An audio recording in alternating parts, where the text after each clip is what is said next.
something for head now. Mr. Nijawo, please, I'll be Let's hear waiting from. long. Hold on, sir. Hold on. Is that a Dozo Sayen there? Yes, sir. Talk to us. It's your turn now. I wanted to call you and you were locked off. Okay, thank so you. where are you joining us from, please? I'm joining from Italy. Excuse me, Mr. Elvis. Please, can we restrict our submission to this PVC thing so that we can sensitize Nigerians? Exactly. You know, so because there are a lot of distractions and diversions. Please. Okay, that's fine. So, although diversion is allowed when you have diversion- affiliation with the topic. Excuse me, But diversion is not be custom now. Any custom agent there with the diversion. Nigeria was, but sorry to say, sir, but just 1 second. Why people are selling their PVC is what we are trying to find a solution to, so we can know how to approach them to tell them not to sell their PVC. That's why I said we must know. We must know the nitty-gritty. We must know the tactical approach to it. Yes. Not just shouting about it.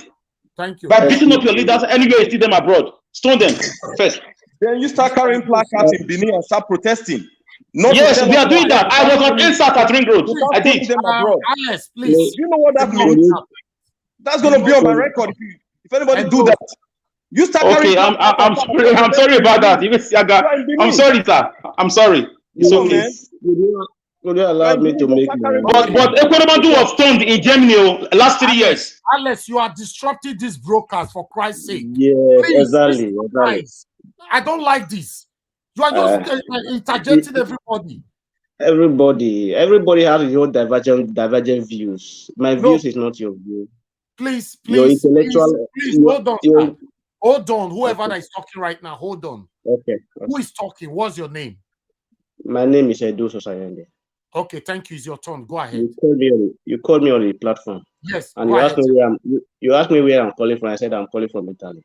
Yes, I remember now. Go ahead. Talk to us. Yeah. I must doff my hat to Mr. Benedict, because half of what I'm going to say about the PVC, he already said it. You imagine somebody in Nigeria, you have your ATM card. Somebody come and meet you, say you have to sell it because that ATM is what you use to vote. You can't sell that ATM. Look at this name sheet they just registered now. That name sheet is tied to your phone number. Nobody will come and meet you to sell it for him, because with that name sheet you cannot access to your phone. That is aside that. For me, all politicians, most of them are the same. Whether Tinubu, Buhari, Atiku, or Peter Obi. But if we didn't address one very, very simple little thing that even me and you, the professor of economy, they turn a blind eye to that simple thing, Nigeria will not move forward.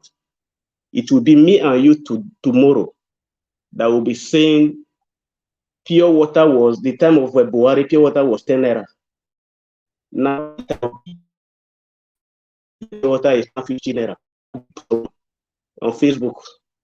If we did not do one very simple thing that everybody is neglecting and they are not talking about it.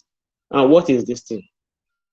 When we were growing up, when I was growing up, Nigeria is known to be using Naira and Kobo. In America, they use dollar and cent.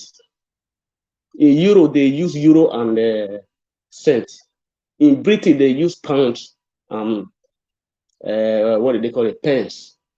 But in Nigeria today, they use only Naira. And today, that Naira is gradually going into extinction. Gradually. Have you asked yourself, where is 5 Naira? Where is 10 Naira? Where is 20 Naira? And I assure you, by this time, 2023, 10 Naira will be gone. The least thing you are buying today with 20 Naira will be 50 Naira. By then, you will now be blaming whoever become the president.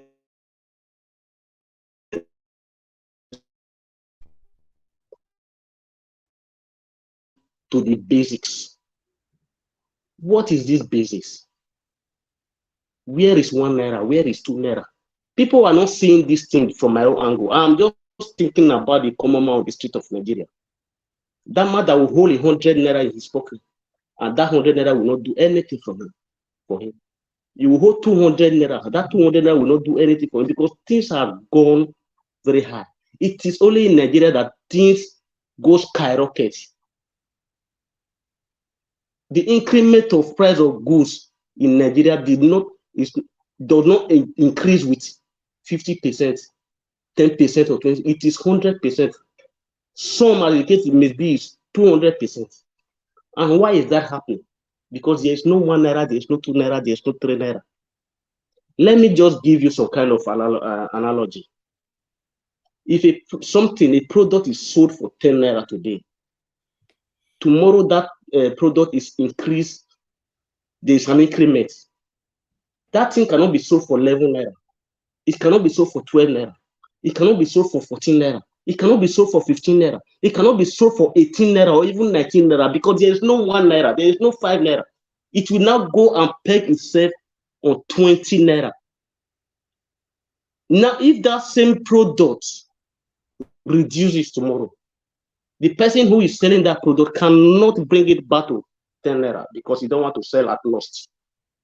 But if there were to be 1 naira or 2 naira, he might bring it back a bit. 9 naira, 11 naira, 12 naira, or thereabout. You see, we have to, if there is anybody that is listening, we have to sing this music to them. Let them listen. Let them bring about this denomination of lower currency. It will help a lot. Okay. I live in Europe. Mr. Doso saying the main topic today is about INEC. Is being sold. So okay.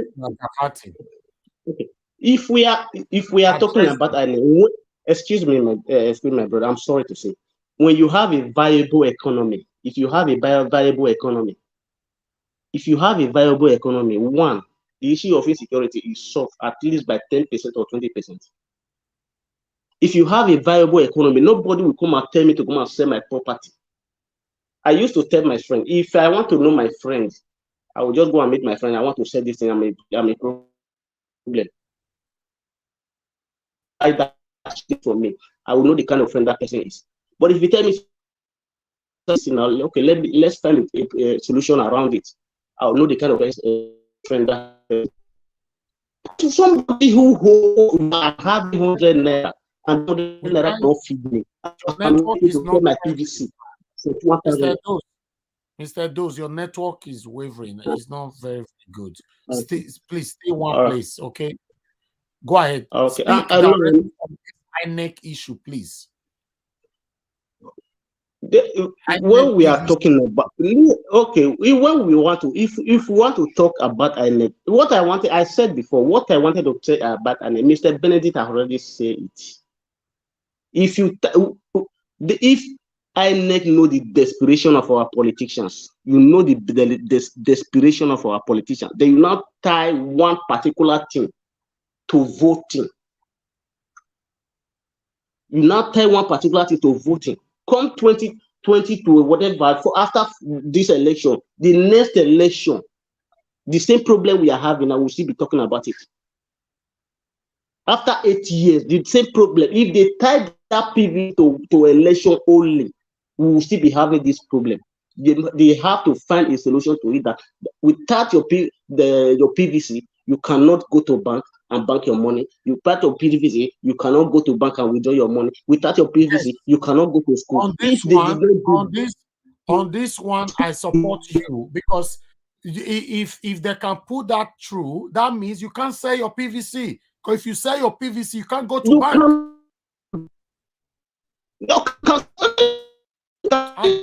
Your network. We know they hear you again. Your network is very bad. Kai. Now you start to talk the team. Your network don't affect.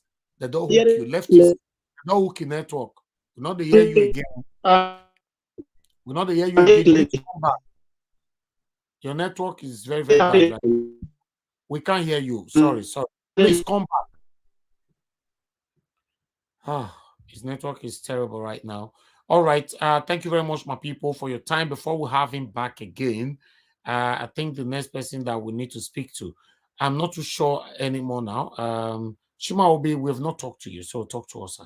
Good evening to you. Thank you so much, Mr. Najawaj, for the opportunity. I'm at work, so I was on the comment section before. But what makes me come in is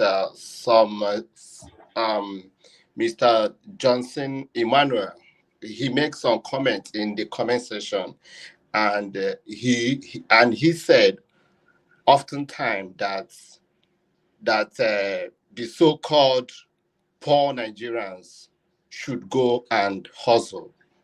So, and I ask question whether you can please allow Johnson Emmanuel to give us the rationale for him to use so-called poor Nigerians should go and hustle.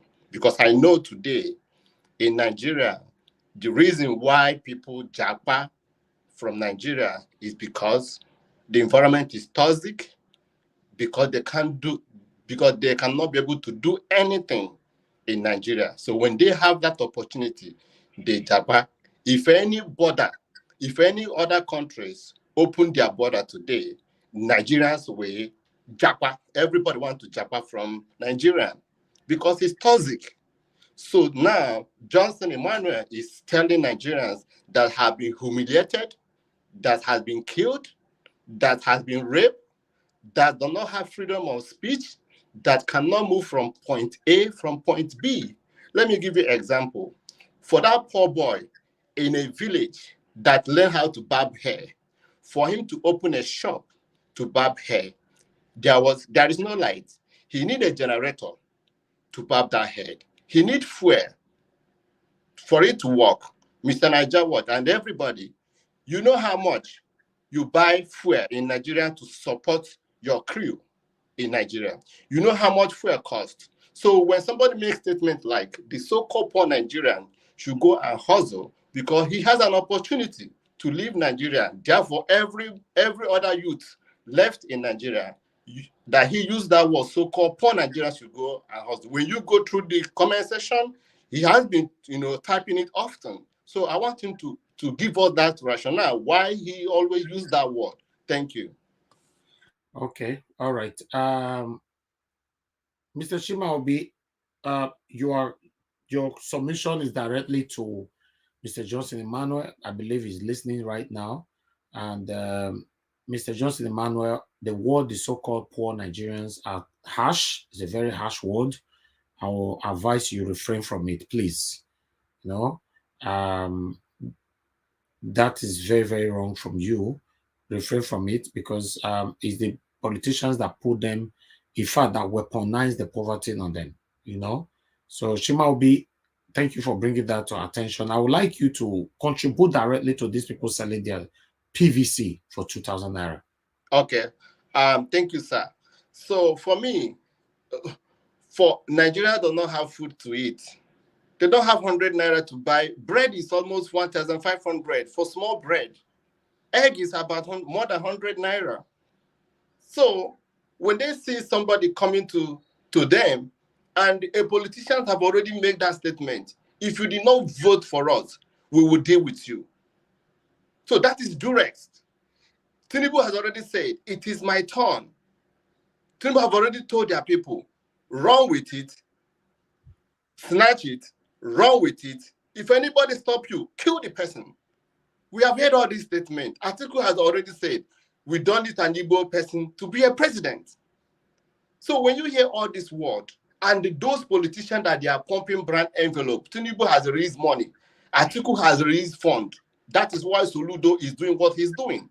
That is why, what's the name in Imo State is doing what they are doing. Ebony State doing the same thing. So now they tell their people that whether you agree or not, the same people will still be there.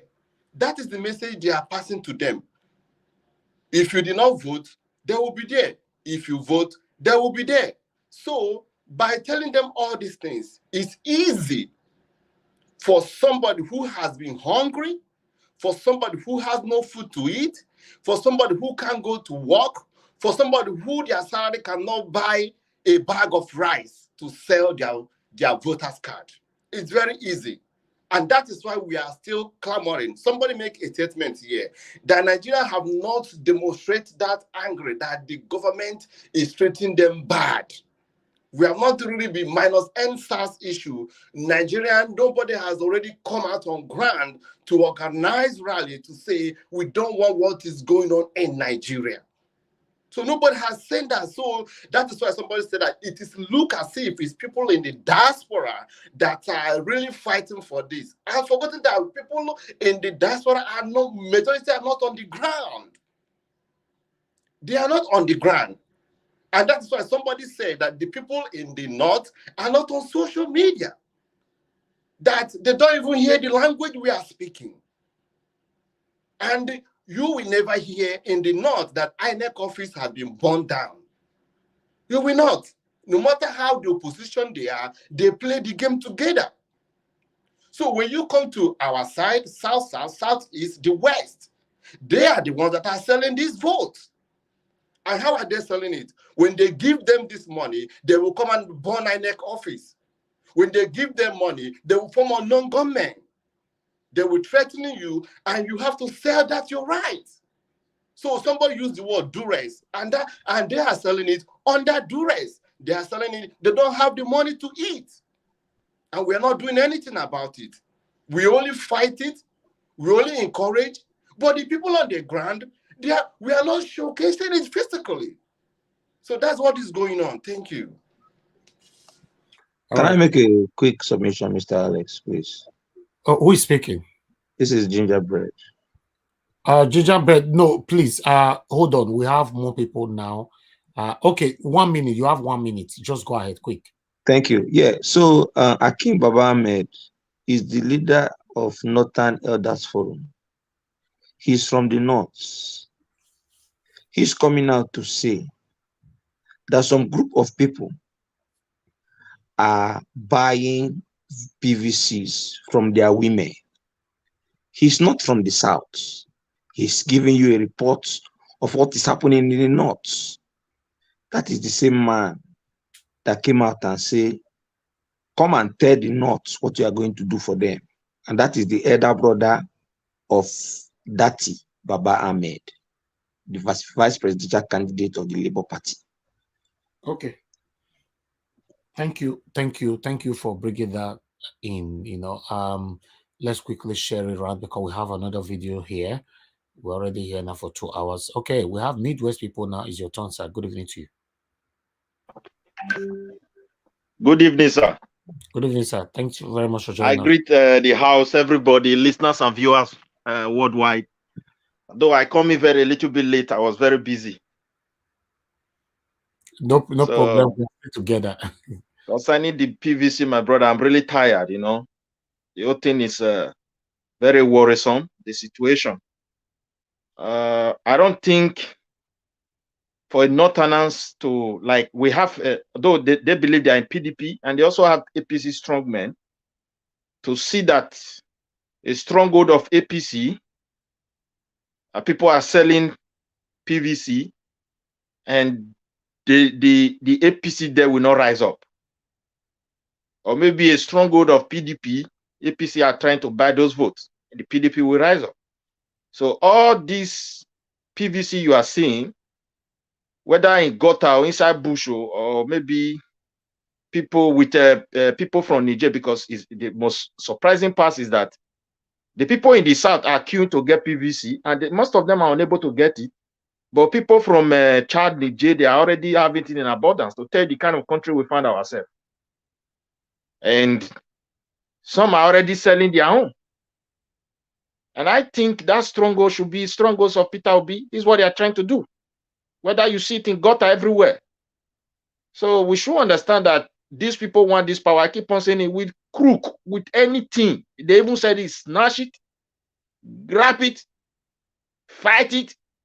You see? So we should prepare and sanitize our people that, look, when they collect 2,000 and give PVC, whether those people are in North or in South, in everywhere, forget it. They are just selling their future. Because they have weaponized poverty, and our people have lost their sense of, that is the ability You know, somebody that is so hungry, it's a different thing. When you are thirsty for water for very long, for a long time, it's going to affect your entire sense of reasoning. Just like a man in the desert, you have no water.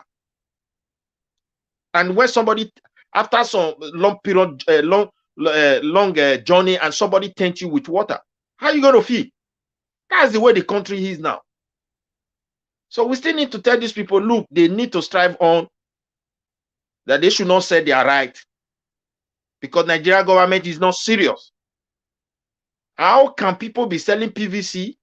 We're seeing PVC in gutter, in bush, everywhere. We're seeing foreigners coming to take PVC, but the INEC official, single person has never been arrested. I strongly believe any single PVC they collected or they found, the government, if it is serious, they should know the exactly office or center that process that PVC under normal circumstance. So this so-called PVC, you see the way like they introduced NIF the other day. They said NIF they introduced to Nigerians. If you don't have it, you will not open bank account. If the NIF, the NIS, they call it there, I don't know, the Nigerians on NIS, so national identity number or NIN. So this ID card supposed to serve a very strong purpose that will prevent this kind of things not to happen, because every PVC have to be linked to that identity. That is how it functions in everywhere, because in many places here, in advanced country, I don't know, some country, you don't register for vote. During election, you see the opening in your address, they put it there in your letterbox, you collect it. If you don't find it, you can go to your local center, tell them, I haven't got it, this something like that. They just give you, your own is ready because you are in the system. But here come a country, PVC, those who are, even sometimes the PVC, now if you trace it, the company that is handling it is outside Nigeria. They owns everything there because some electric features are involved, so they're not even in your country. Somebody can go there and bribe them and give them big money and tell them you manipulate it for me. Just like even on our passport, we don't control it. Whatever they used to call it in America. So likewise, this one also. Our data are there. Can the government be serious for once? Because Nigeria is boiling. We don't know where they are taking us to. If they are not serious after the election, what they're going to see in the street of Nigeria is going to baffle them. I'm just telling you the truth. It's a sad situation. I see no reason why people just wake up, they break the law, they do every sort of evil things, but the government cannot even arrest one person. How can we trust INEC if INEC cannot identify the source where this PVC from gutter, the one the migration cuts with a bunch of people from strangers, foreigners, aliens, because they don't even have legal right to those things.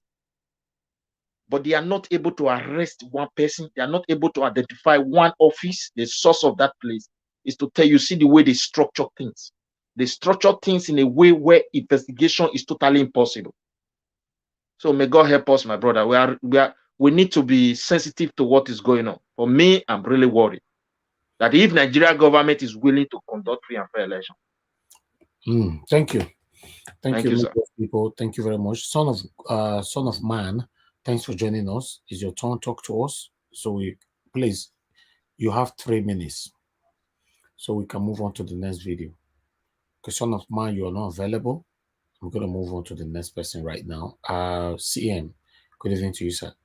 Your network is already moving left to right now. I hope your network is not going to mess everything up again today. Talk to us, sir.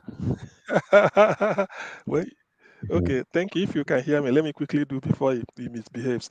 Actually, when I saw the topic, why selling your PVC for 2,000 naira, it is really heartbreaking. But then everything fits into the already what we know, that INEC must try a way to render a very fraudulent election and disenfranchise voters of a Labour Party. Because let's not make mistake about it. All these things are done just to make sure that Labour Party did not win.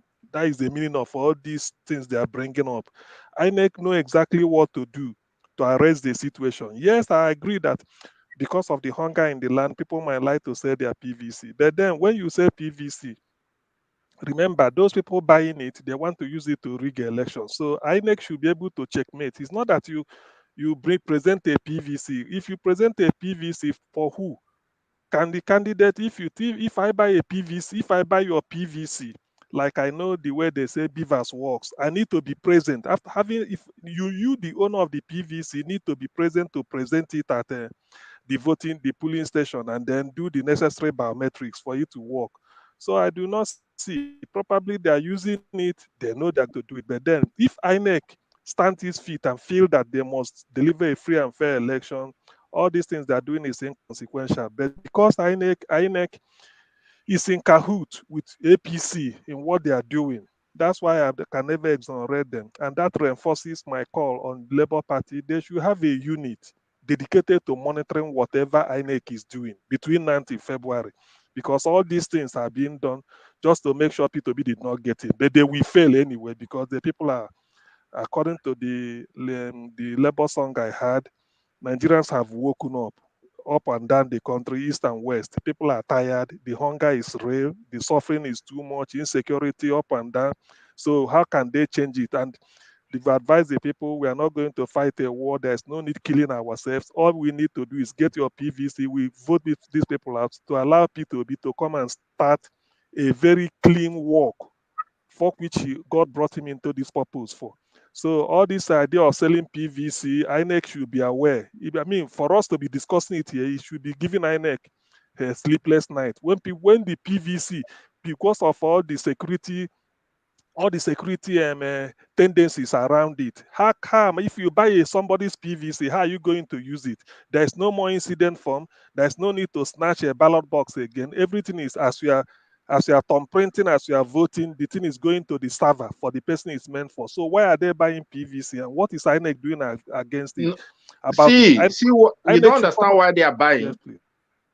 When they buy it, the person will not vote again. These are strongholds they feel that will vote for the opponent. Okay. You see it now. Once they take it from the person, it doesn't have PVC again. If you did not buy their own, how are you sure they are going to vote for you? That is a very complex something, my dear brother. You see where the problem lies. These people have been in this politics for a very long time.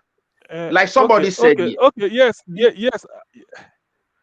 See, the Northerners for a long time, they have their PVC. So which means, I know the idea, what you are trying to say is that they are only buying this PVC to make to make it appear that those people did not even register to vote, something like that. To suppress the new voters, they deem present them for voting.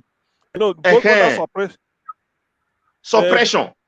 Exactly, voter suppression is what which is very dangerous. But then they are big and sense that yes, they will think that suppression should, this type of thing, if it were the old method, the way it works, I won't buy these people because they will go vote for me. I will buy for these people because they are going to vote for the opponent. How are you sure people you are leaving for you? You see, because I'm saying this is that the obedient movement is raging like a wildfire. It's no longer southeast, south, everywhere in the north. That is the report I'm receiving.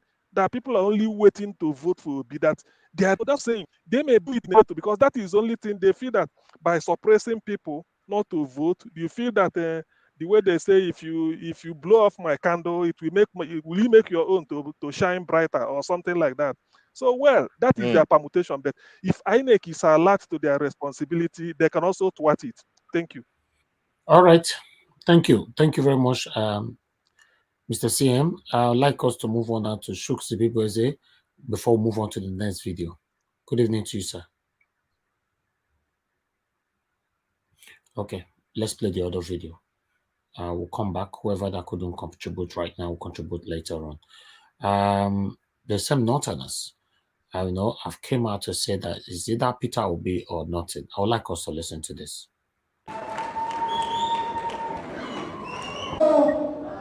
Hello, Zambia Amo. They say we don't have structure. They should come and see you people. You are the structure, and we are going to win this election. I want you to have that confidence that we win this election. Obi remains our top choice and our most preferred presidential candidate for Zone 3. Among all the candidates that there is none that is better than him. There is none that is better than Peter Obi. And he's going to win this election. With you behind him. If you look at his campaign manifesto, his past records, and his total commitment to liberate Nigeria from poverty, insecurity, banditry, corruption, and nepotism, and to return Nigeria from consumption to production, when we get there, it is a reality which Southern Kaduna believes in very strongly. Because among the candidates of the political parties, none is that are standing for elections, there is none that can be compared to Peter Obi, and he will win. We have considered all other candidates, and we believe that Peter Obi is going to win. We have, like I said earlier, also Honorable Jonathan Asake that is standing for the governorship. We want everybody, we need everybody to stand up behind Labour Party to ensure that we succeed in this coming election. So today I endorse clearly, and I call on everyone to back us up today, that Peter Obi is our presidential candidate. Can I get a yes from everybody here? Are you going to vote Peter Obi? We want them to hear it in consent. Are you going to vote for Peter Obi? For the governorship, Jonathan Asakefa. People of Southern Kaduna, since the democracy of this present democracy, 23 years, we have only been in power for 2.5 years. 2.5 years. What we are thinking, what we are saying, it will be natural, it will be just for the governorship of Kaduna State to be zoned to Southern Kaduna. The people have been talking because this zone, this Southern Kaduna zone is Labour zone. And we understand that there is a party in Southern Kaduna, the PDP, that are always preaching that they are contesting for deputy governor. But the people of Southern Kaduna are saying we are contesting for the governorship of Kaduna State. This is a clear message to the people, this is a clear message to the elders, and this is a clear message because whatsoever we do, we will go to zone 1, we will go to zone 2 and beg them so that the governorship can shift to Southern Kaduna by the grace of God. We equally say that the PDP did something to us that was from 1999 to 2007. We were promised that the power would be shifted to Southern Kaduna. As I have contested that election, he was betrayed. He was betrayed by the same people. We have been in this party, if not for God. All right, thank you very much, my people. We're going to stop that video right there. If you want to watch the full video, you can go to Channels TV. The video is right there. So I'd like us to quickly move on. The AFCC, they said they've recovered some money. Let's listen to this.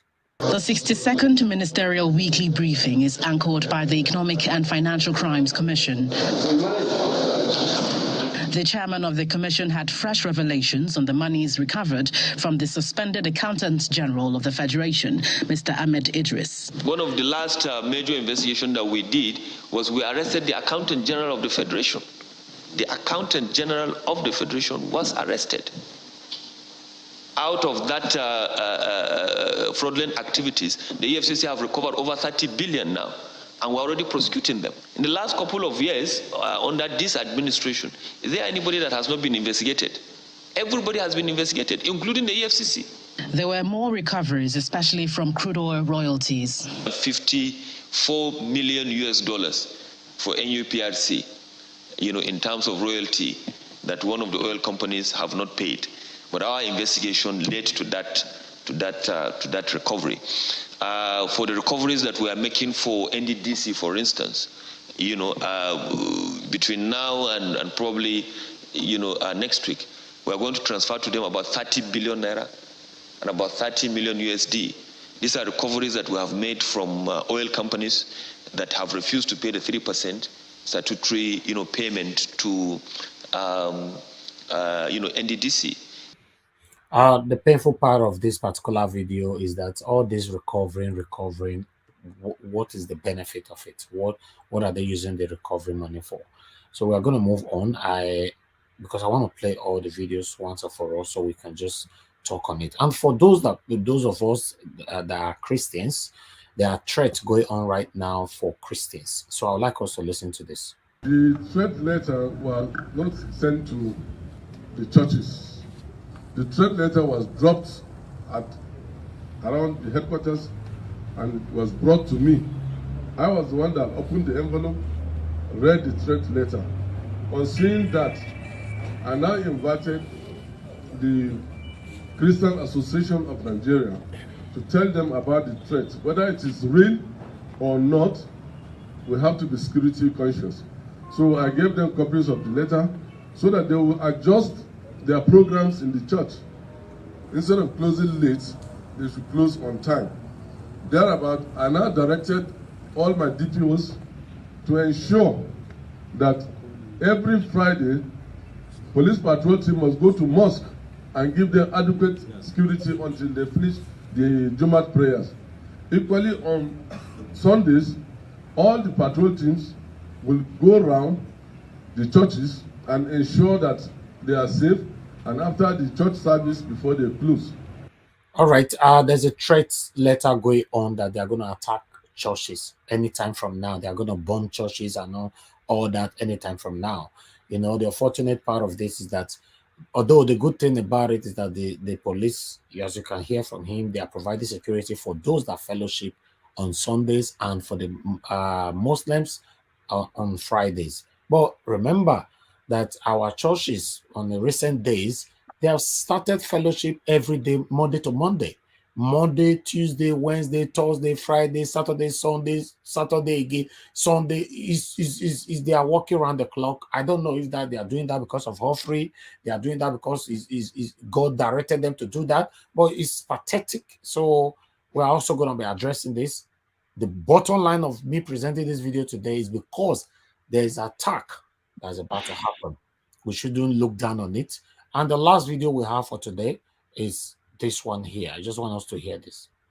My point. Me and you know that if you go to a police station today, you will need to buy your own foolscap sheet to write your statement. Don't you know that? Don't you know that if you are detained in the police today and you have malaria, you have to buy your own medicine? In fact, the person that reported you have to bring money to buy medicine so that the police can get you anti-malaria medicine. They have no budget for it. The police budget for fuel, and I use that argument because I have managed the Federal Road Safety Corps. The police budget for fuel translates to like 1 liter a day for their vehicles and for all their police stations in the country. Me and you know that if you have a police orderly with you, given by the police, you have to give him money to buy bullets. That the police does not supply him bullets. Don't you know that Nigeria's elite are buying bullets for their police? That they're buying bulletproof vests for their police? All these police you see with Nigeria's elite are not getting any bullets from the police force. They are buying it. They know that there's a black market for bullets in Lagos, in Onitsha, in Enugu. There's a black market for police. The Nigerian state has no capacity. The capacity had been weakened over time. It's not a blame I put on just the APC. It is a capacity that has been weakened over time. One of the things I've always pointed out is, every time Nigerian says we have high recurrent expenditure, I said, no, we don't have high recurrent expenditure. We have high personnel expenditure. We hire high salaries. Because we hire people without the requisite money for the work that they're hired for to be done. So you hire 100 police officers and you put them in a police station and they have 1 vehicle. How is that going to happen? Don't you know that Nigerian police officers buy their own uniform? Are you not aware that Nigerian security officers use MTN modem for internet to send emails in the DSS, in NIA, that they are using modem, that they have no secured platform of communication? Don't you know that? Don't you know that the Federal Executive Council, that the memos that are written and typed in the office of the Cabinet Secretariat have no secured communication? They're sent at yahoo.com? Yes, go there now and check. I reported it about 3 times to President Jonathan when I was in office. I said, anytime I go to a meeting, everybody is presenting at Gmail, at Yahoo, at this. From security forces. The Nigerian state needs to rebuild capacity. To rebuild that capacity is not something that will happen overnight. Jesus. My people, let's talk on this, let's talk on all this. I'm going to start now. I think I'm starting with Chibuzo Adi. Chibuzo Adi. Yeah, thank you, Mr. Najawad. Thank you. Thank you, sir. Yeah, thank you, Mr. Najawad. Listeners, the panelists. One thing you must understand in Nigerian leadership is all are syndicates. These are criminals, especially the EFCC chairman. You can see the kind of amount they recover and they are not doing anything with it. People are dying. Look at the flood that happened in Nigeria last time. There's no federal government presence. They only send delegates. The commander-in-chief left the people and went to Korea. He did not even say sorry. He did not even sympathize with the people of Nigeria. But the leadership continued going on. So all these are syndicates, criminals that you have in the leadership of Nigeria. And that is why you see Nigeria got no value for themselves. What you hear in Nigeria today is a bad news. You never hear good news. Look at the kind of faces.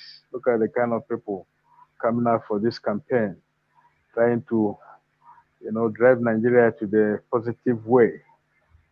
These are people who will come here and tell us all kind of things that Nigerians want to hear. Those they want to hear, those they don't want to hear.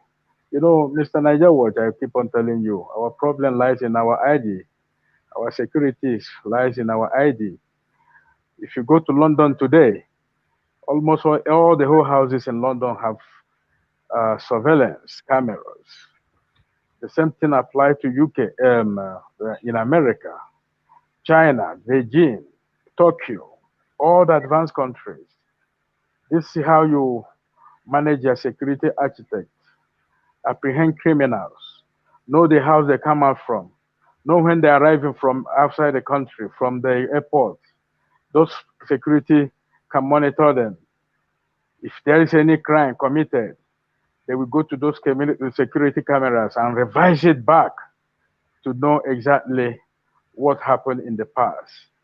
And that is how you tighten your security. Make sure that there's no intruder that will come and infiltrate or insert any kind of instability into the country, especially what we're hearing now.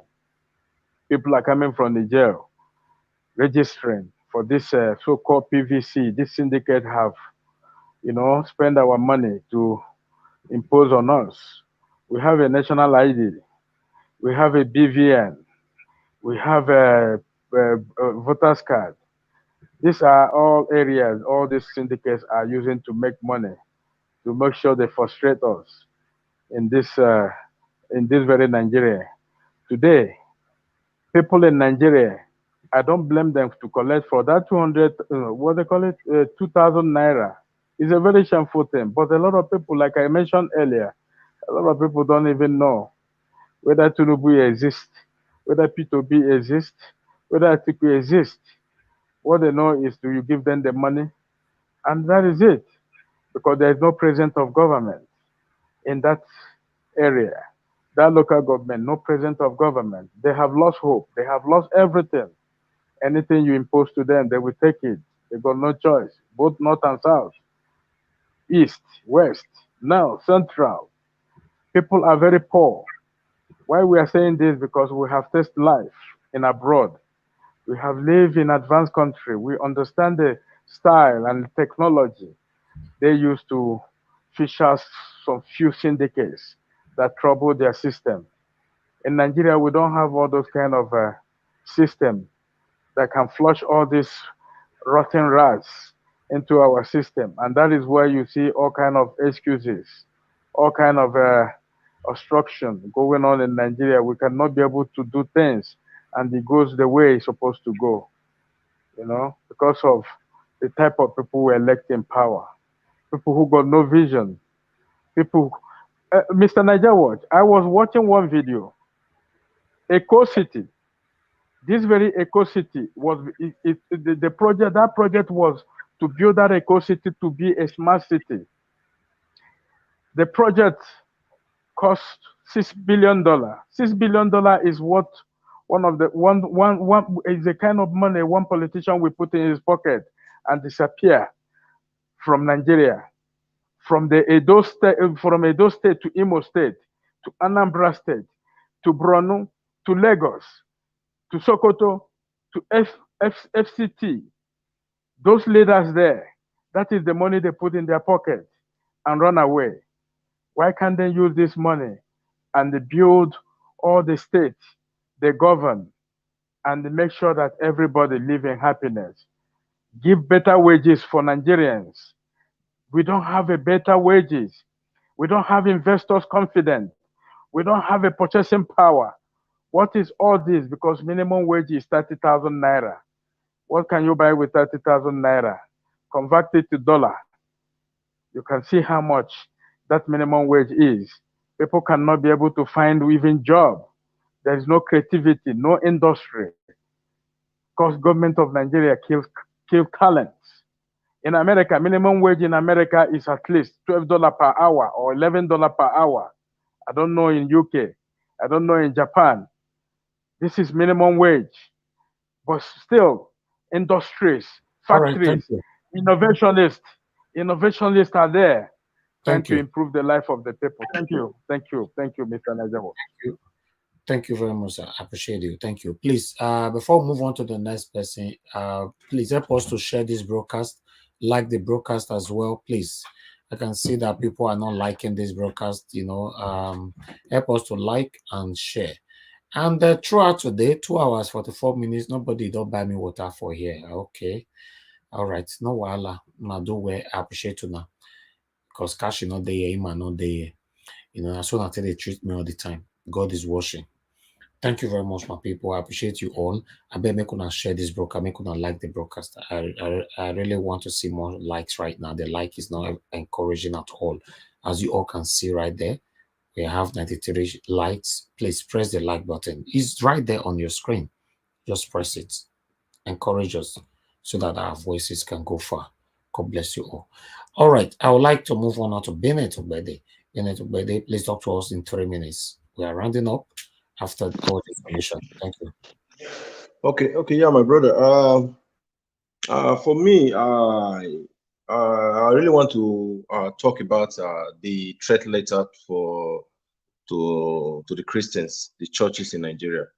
I don't really know why these people in Nigeria always cry out when things like this are almost hitting them in their neck. They should know that Nigeria is a failed state, is a war state. They should try and do the needful. What I mean the needful is that they should equip themselves, get a license, get a private security.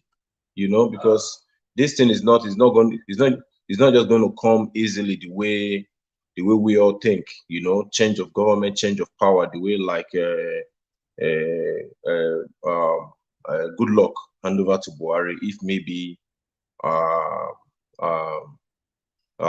Peter Obi wins at the end of the day. The church in the north, they are going to receive a big hit from the so-called jihadists.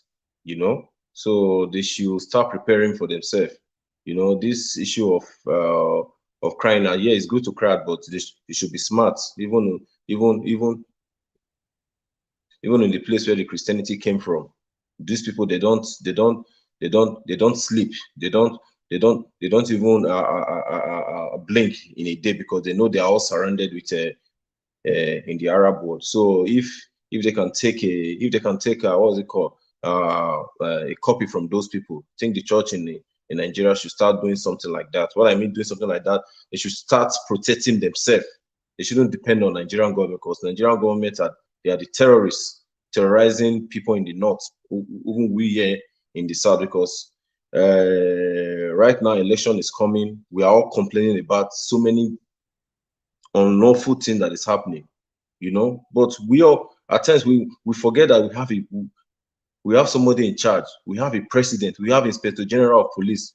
Those people are supposed to be called out, you know. We have a president that don't even talk, that don't even call for investigation, you know.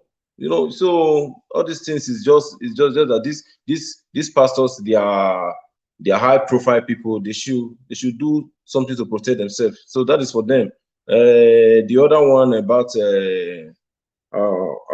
what was the other one again, sir? Which one?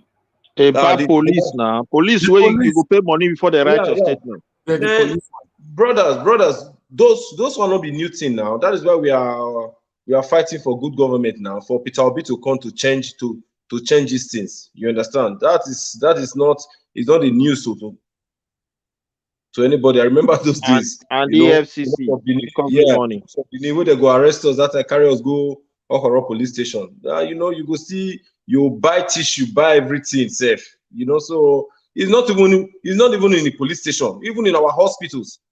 You know that if women want to give birth in Nigeria hospital, they have to buy the toy, buy everything, buy bleach, carry go hospitals. You know, so everything in Nigeria is rotting. That's why we are all fighting for Peter Obi. Like, you know, Peter Obi should come and try and, you know, start the process of cleaning up. You understand? So that is it. For me, for the Christian leaders, they should go and equip themselves, because there's no foul cry. If they get money to buy private jets, they do crusade. Maybe they go use money to protect themselves. Because this we shouldn't take the threat lightly. Yeah, they should go and equip themselves, hire private security, get a license, you know, equip themselves, because Israel not they sleep, Palestine and everybody where they threaten them. They're not they sleep now, they produce the best bomb in the world. My brother, the painful part of it is that they will protect themselves, the pastor, his wife, and children, but the church members will not be protected. The gullible ones. So that is it. So for the one of the church, the money is there, they should spend it on security. Holy Ghost fire and blood of Jesus not go protect who come bomb them. Now hey, both security men with intelligence that go protect them. If they know say they want to enjoy this rush hour period till February 25th. You know, so that's it for the Christian faith, you know. So that's it. Thank you. God bless you, my brother. Thank you so much. Yes, if now olive oil they go sell for their members. Yes, they go buy. And maybe they use our money. Yes. There are a lot of private securities in Nigeria, you know. This is the reality now.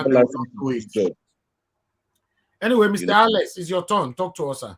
Before Alex, please hold on. Hey, they don't finally buy me water and better. God, Simon need for everywhere, and God will bless you now, Mr. Johnson Emmanuel. Thank you so much. Thank you so much. I bet this way they don't forget me today. Oh, you know, my throat don't dry for here. I don't look forward to. Thank you. Now God will bless you, sir. Thank you. Amazing Grace. Thank you so much for always being here and supportive. I'm so grateful. Thank you. Thank you. Thank you. May God bless every one of you. Thank you for the support, for the encouragement. May your pocket never run dry. Thank you. All right, Mr. Alex, talk to us. Nigeria Watch. Alex, did you come my front now? Okay, no vessel. Now maybe somebody changed, because according to what we have here, now Alex Nashibuzo Adi Bennett Obede Alex before you. Okay, Midwest. Okay, can I come in? No, Alex. You want to talk first? Alex, hold on. Who want to talk? I don't have much to say. You understand? Let me just drop something. Hold on. Who is talking now? This is Breadman now. No, Breadman. Now I don't know why. Maybe you logged off before. That because you know what happened. I was using my other phone. The thing can't die. I have to come in quickly, sharply before somebody. But that does not mean that Alex is before me. No. We call you before you don't talk. We say son of man. Now son of man, you take on. You know. Oh, son of man. Yeah, okay. I'm still the son of man. Go on. Don't worry. Go on, my brother. Go on. Talk to us. Okay. Sorry. Mr. Alex, you know I love to hear you speak, and I'm going to listen to you. But right now, the topic of conversation, I believe, is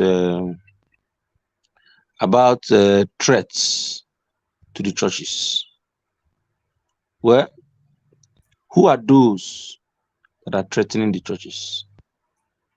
Are they the same people that are going about and shouting that P2B is not supposed to be campaigning in the church?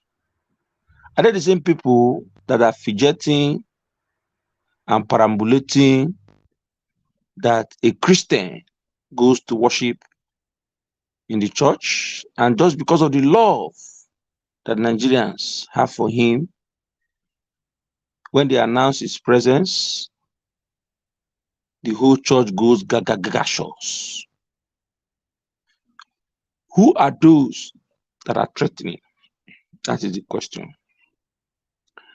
And we only can understand by antecedents the people that will be bringing these threats. It is politically related and is politically motivated.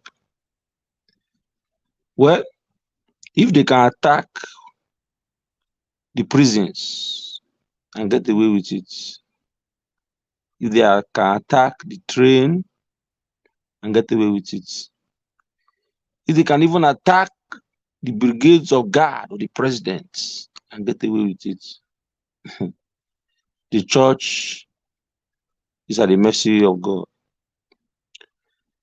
You are saying that the church should provide security for themselves. Under which constitution? Which gun?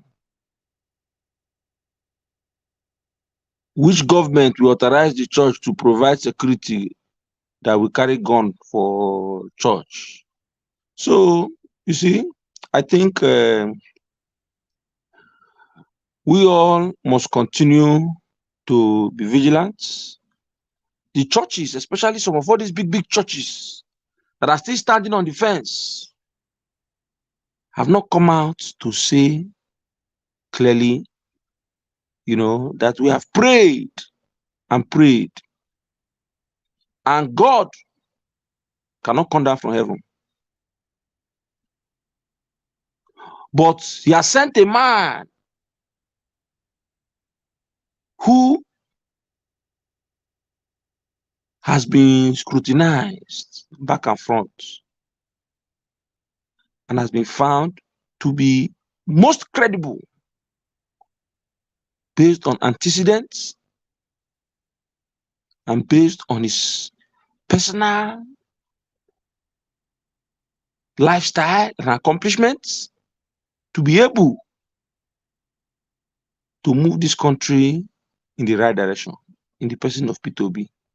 I expect the Jews to be clear, because even Jesus says, give to Caesar what belongs to Caesar, and to God what belongs to God. So, when you are not standing in one place, you are standing at the fence, then anybody that wants to attack you is going to be very easy. Well, threats is a crime if you can identify who is threatening you. If you threaten the life of people, it's a criminal offense. Especially when we interrogate that you have the potentials to carry out that threat. So, just be vigilant. That's my own submission for the church. I think the second topic there is, can you remind me, Mr. Nanja, there's something again before that church? I played the police video. And police. I played EFCC that recovers so much money. EFCC, all the money EFCC has been recovering, where is they? EFCC, they recover money, they steal the money they recover. Forget all those things, EFCC, I don't believe in them. All those institutions, they are all full-anized institutions. Who is the Bawa? Who is a criminal of a convicted criminal that refused to go to jail? How can a criminal be arresting a criminal? So you see all these shenanigans that is going on in Nigeria. I don't pay attention to those things. The money, where there's the money that they recovered from Desiani inside the Victoria Land, all those things and all those money, where are they? They just come to the TV and cajole us, telling us that they've recovered the money. Where is the money? The old so-called money that they've recovered. The money you not pay ASU, you not pay them, that our kids and students have to stay home for 8 months. Let Nigeria, see, let me tell you, when they want to deceive us like this, they bring out one news and put it, we'll start carrying that one and running around so that we'll lose focus. The focus right now is 2023. How to deliver P2B. I don't think maybe I did not see that video of that police, but whatever it is, Mr. Policeman or police people, you people are also victims. Thank you. Thank you. Thank you. Thank you, Breadman, for your submission. All right, let's move on now to Alex from USB. Yeah, Mr. Najawas, thank you. I thank those on the panelist section. I thank viewers worldwide and my great commenters. God bless you. Without you, we cannot spell success.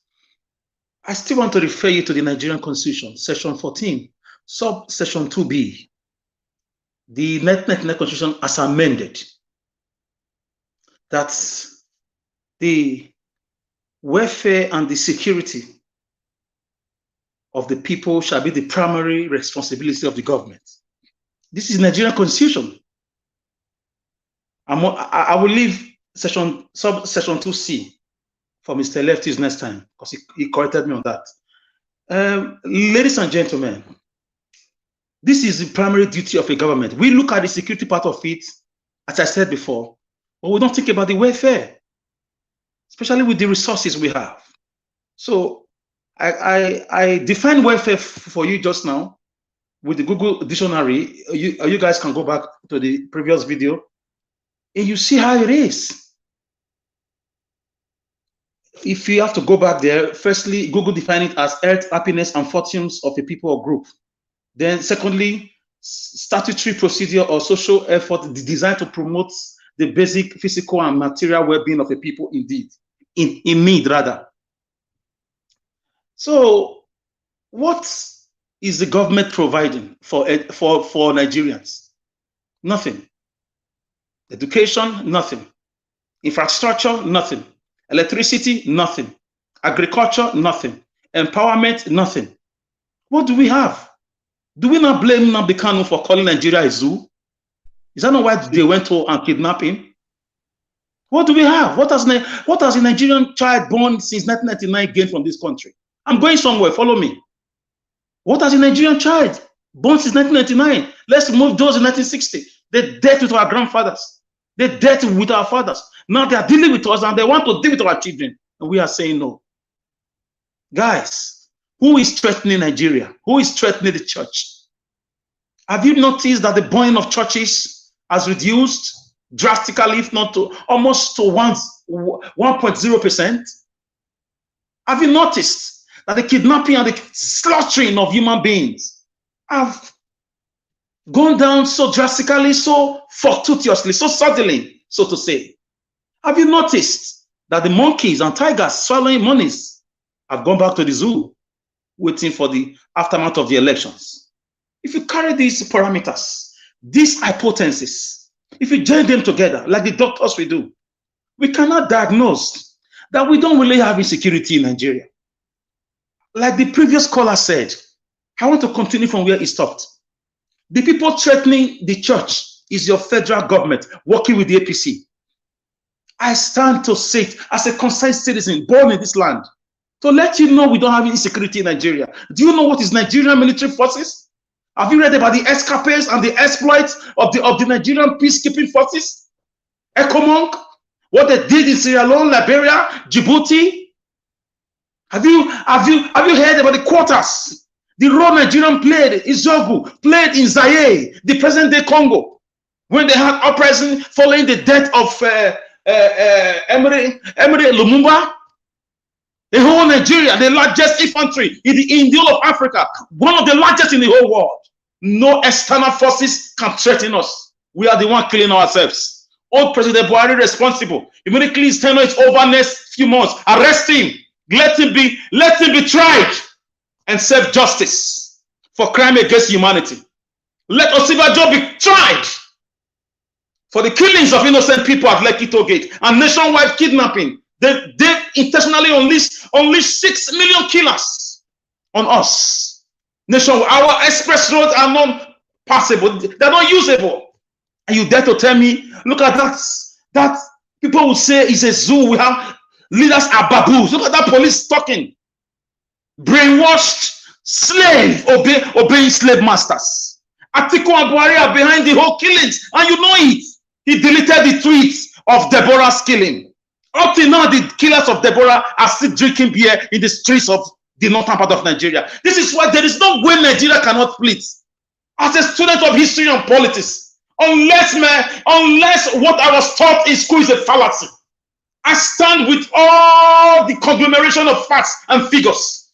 You cannot run a nation like this for too long. It will explode, and the explosion is very, very, very close.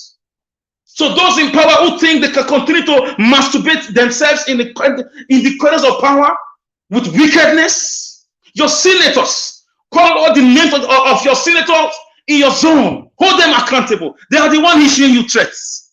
One way or the other, they are all involved. Festus Keyamo, Rotimi Amechi, the ministers, they are all involved. But they are working hand to hand as accomplices. There is no threat. It's your leaders. They are receiving threats of the will of the people who have come in months to embrace the emerging shiny lights, who advantageously showed up in the political cinematography of Nigeria. It has never been heard, or in the political foresight origo, in the political history of Nigeria. It has never been heard.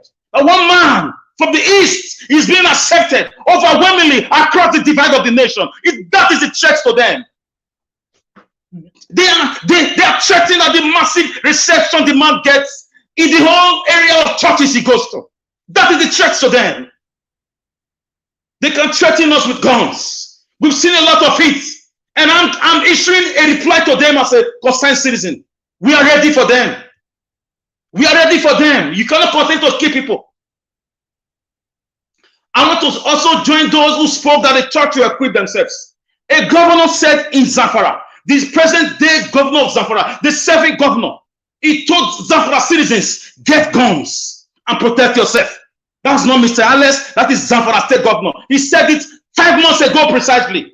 He said with the insecurity in the nation, get guns. I'm sure the governor also was referring to the churches in Nigeria, get guns. Hold your Bible and get a gun if you can. Because there's no constitution that permits them to carry guns to kill you. It's a natural law of survival. It's called self-defense. So your presidents, your vice presidents, your senators, your ministers, they are all your rep members. They are all the ones. They are the ones killing you. They are the ones issuing threat. Tinubu and Atiku are behind the threat letter.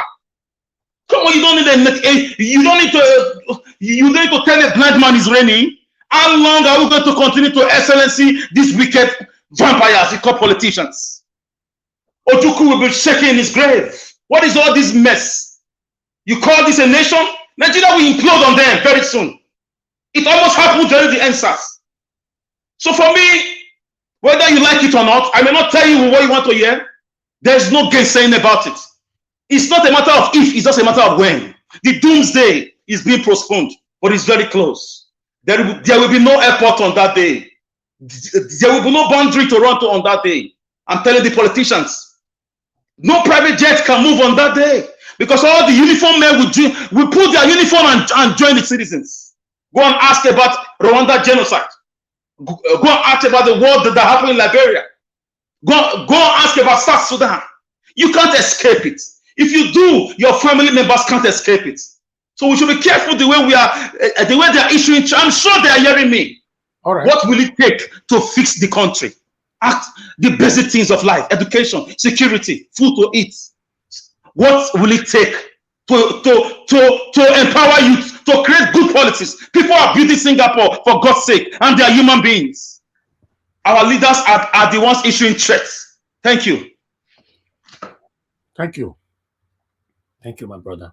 Alice, you see, more people will not like, some people rather, will not like people like you. Especially when they know you're saying it how it is. If you check everything you said from beginning to the end, it's certainly going to happen. The only way this can be prevented not to happen in Nigeria is for Peter Obi to become the next president. Brothers and sisters, I'm telling you, February, March, it will be as it gets.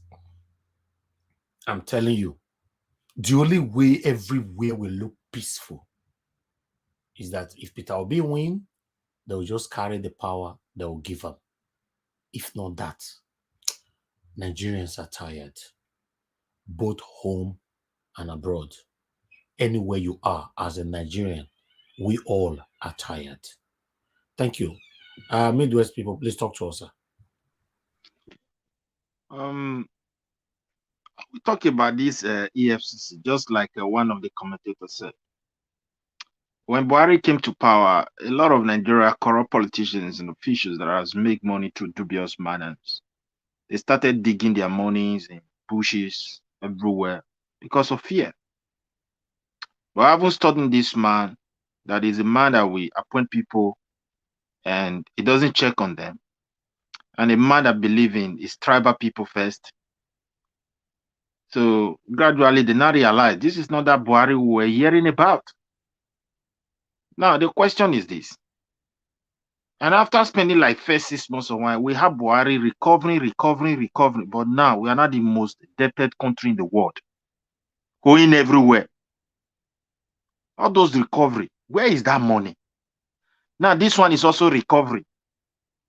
Yet we don't see those money. It's a big shame. They will come on air saying we have recovered 50 billion, 100 billion, 200 million dollars. The money, we can't see the impact. We can't see the money in any place. So you can see the situation. Just a fake situation, very bad situation, my brother. It's very heartbroken. Okay, now let's come to the police level. Like what that guy said. I think that practice started during Babangida administration because it was still strange then, like all this Bender area, all those areas. If you go to police, when they look at you are a high-profile person, they will not ask you to bring money before they write your statement. But when they look at your level, will help you, you know, those old people that they will tell you, mommy, you must pay, or papa, you must pay some money to write the statement.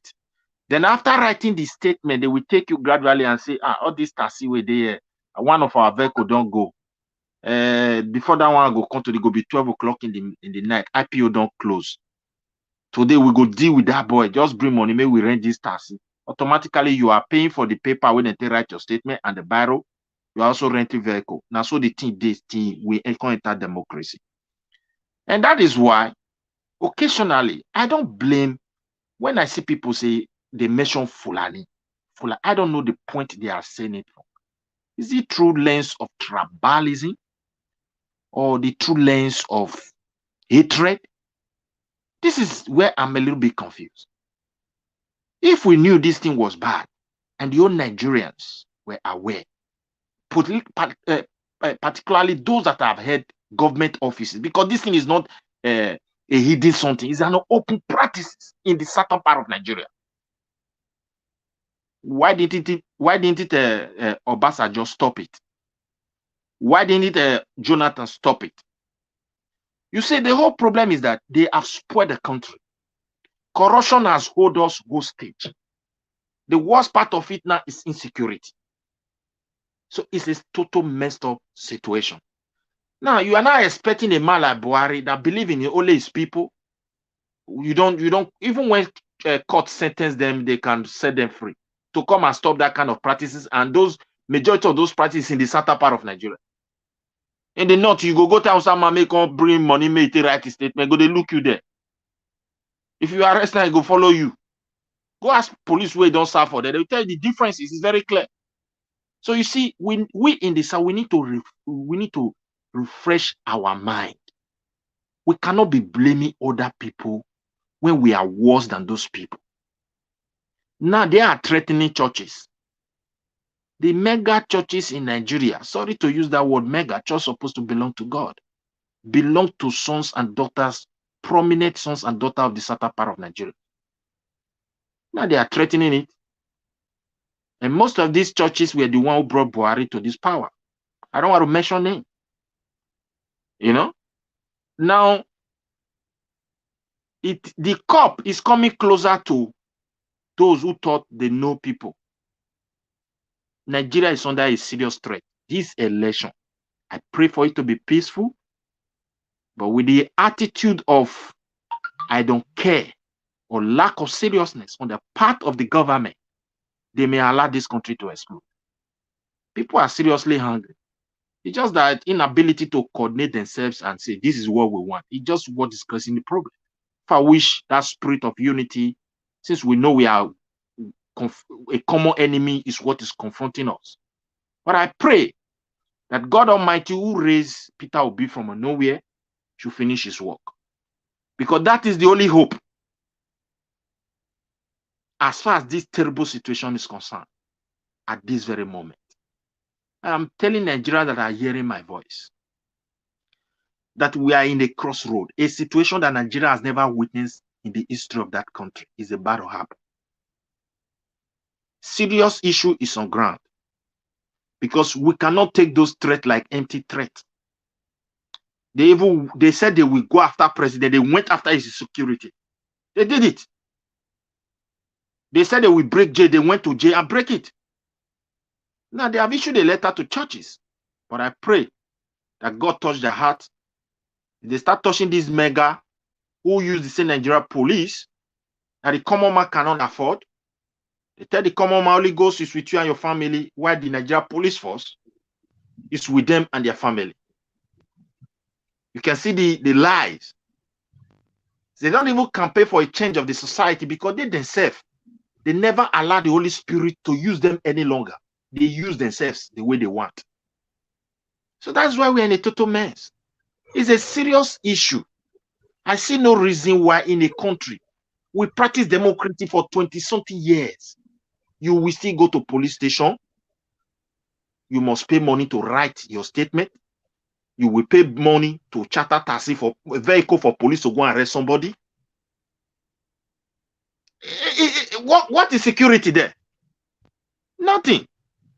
And many Nigerians, as a Nigerian citizen from South, we know this is the practice. We have accepted things like some guys here said. Things that are not normal is the things that are normal in Nigeria. It's totally accepted. Abnormal things in society. We took abnormal things as normal stuff. You come in on your way, people don't die there, something they blow them for church. Hey, the following day they forget because it's normal now. That woman goes farm, they kill her, they rape her, they cut here, they forget the story there. There's no place to cry to. But I believe we have reached a critical situation. God brought COVID-19 because if not for this COVID-19, this social media of a thing wouldn't have come to this level that we find it today in Nigeria. It forced a lot of people, even in abroad here, to go to this media, make friends, and started using it to checkmate what is going on in our country. Now, look at the serious economic challenges globally that is looming. Countries with proper statistics, formulating policies to tackle it. They know it's coming. But in our country, we don't know what the volume of food we produce. We don't have data. We don't have statistics. We have nothing. All we believe is just our head. Everybody understands Nigeria is about to witness one of the highest economic recession as far as the world is concerned. It's just looming already. So we pray that Nigerians should understand that we are on a critical situation. The situation is really, really very bad. And if we don't do things differently from the way we used to do things in the past, because the past situation allows us to do things the way we want, and we don't want to change, man, this election will change Nigeria by force. Either through electoral boss or through other means, which I don't want to mention here. But for me, I believe hungry people or a hungry man is an angry man. The youth today is not like those youth who have enough money to spend. They don't care. Though the suffering has been there, but now nothing is working. Those that have business is crying. Those that have employment, the employment is meaningless to them. So in such society, we should prepare our mind for anything that we see. Mr. Thank you very much. Let me use your last minute. Let me use your last minute to support you in something you just said now. Mr. Okay. Watch, I beg your pardon. 1 minute. Yeah. So yes, so you said that police, you if they arrest you, you provide paper and all. Let me tell you why that would not change. That it will continue to happen. See, as a child, when we were growing up, as a small in our area at that time, there's one guy, I will not call his name here for security purposes. He's a bad guy. He's the baddest guy. People, they fear the guy. People don't say the guy are criminals. When they want organized robbery and organized criminality, now be that guy, now be everybody they respect him. Remember, saying that 1 minute to get to. 1 minute. After some time, we don't see that guy again for the area. After a period of time, the guy showcase. We know what this guy showcase. You know what he showcase with? He don't showcase with police convoy. The guy don't go become big police officer. This is a bad guy that is a criminal. So tell me, when the top is the head is rotting, what will happen to the body? I support your as a country. It will not change. Thank you. No, when you have a good governance, it will change. Police here in some countries in Europe, they have camera in their badge. When they are stopping you, the activity must be recorded. Not recording what you are doing is illegal. Police in Europe, their bullet have number. If they shoot it, the government must question who's going to refill it back. That's why they give fine to people. And most of them goes to training. Till they retire, they're not the same place shoot that gun apart from that training. Nobody to shoot. Security is not a matter. You cannot starve people and you expect security in your society. Go and watch very well. Every society where there's hunger, there's always a high level of crime. I'm not saying when a society is good, there will not be crime. Because the government lack the that is the government itself is not even in existence. What they are just after is to erase themselves. That's just the major problem. If we have Peter Obi and he revive a situation whereby that Nigeria can say, look, oh boy, not be me go, only me go solve everything. We have trouble. Thank you. Do we agree now? We must work together. So they lay foundation for us so that we can agree on all these things. Because police cannot function. Imagine a police officer that is guiding you. Let me just quickly throw this one. He has sons and daughters. He cannot send them to school. So it's a total mess. And they make a lot of budget. And it goes to their brothers and brothers. Like a Edo State. Now, you don't see a Edo State man. I have friends who are police, graduate, first degree, second degree. Now, inspector, they reach. Now, they don't promote anybody from SASA to any higher level. So, so make a live on there. It's a serious issue. Now, tribalism, don't scatter the whole thing for their high. It's nepotism. Mr. CM, please talk to us, sir. Oh, Mr. CM needs to go and consult some oracle in Anambra State on this your internet. You know. Okay, thank you. Mr. CM, did you change your internet plan? Maybe you changed your internet plan. Maybe you went out to a lower speed.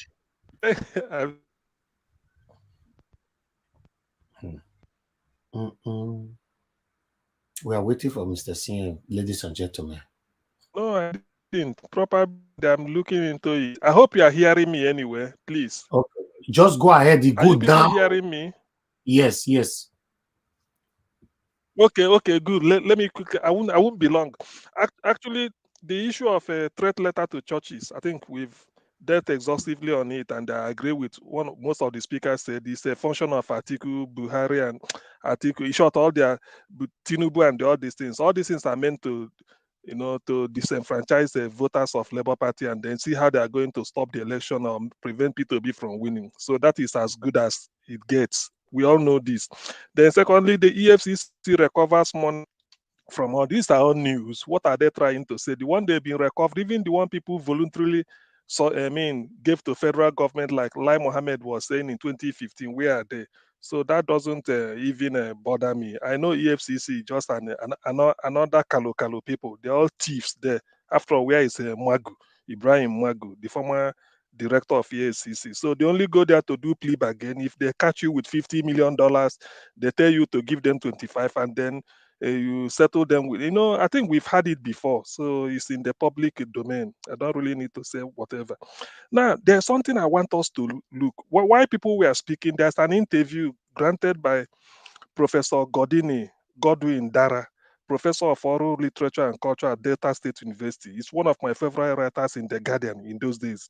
So he was a member of the 2014 Constitutional the conference Jonathan organized, and they were asking him questions based on his experience and what he thinks about Nigeria. There's a particular question I will just read out after that. I think I stop. The question was, what happens if restructuring does not see the light of day? That is the question. And this is his answer. He said, if it doesn't take place, which is restructuring, anarchy will worsen. It has shown from 2015 till now. Was Nigeria like this under Jonathan, under Yaradua, under Obasanjo? Definitely no. You can see the trend is getting worse by the day. Is it a personal hatred for Buhari? Of course, it is not a personal hatred. It is about restructuring a structure that does not work. So with this interview, I know people in Labour Party must have read it. We all know that since 2015, Nigeria has been going down. And it's because of that hatred by Buhari regime to put into practice or to put into motion all the things that Nigerians resolved to make them live in peace and harmony and then develop with the way they want. So because they came in, everything Jonathan is hated. They peddled all sorts of lies and dumped it. So this is where I would like P2B to start his starting point. Immediately he gets in, he brings out this 2014 document and then put it in practice immediately. It gives every region opportunity to develop at your own pace, exploit whatever you have, because this is so that in a way nobody will dominate each other, because that is the problem we are having. The friction is too much. But if they feel that they want to scheme out P2B and then put in their own and then continue this nonsense we are doing, like I said, P2B is Nigeria's last chance. And as far as everybody we can all see today, if Godin Idara, this interview granted last week, Godin Idara, if he could say this, and everybody has seen it since 2015, we are going down. So there is no way, if Nigeria should survive, they have to put P2B in to implement what it took the 8 years not to implement. Otherwise, if they had done what Jonathan and what the resolution reached in 2014, Nigeria wouldn't have been in this mess, and there would have been happiness. So many lives would have been saved.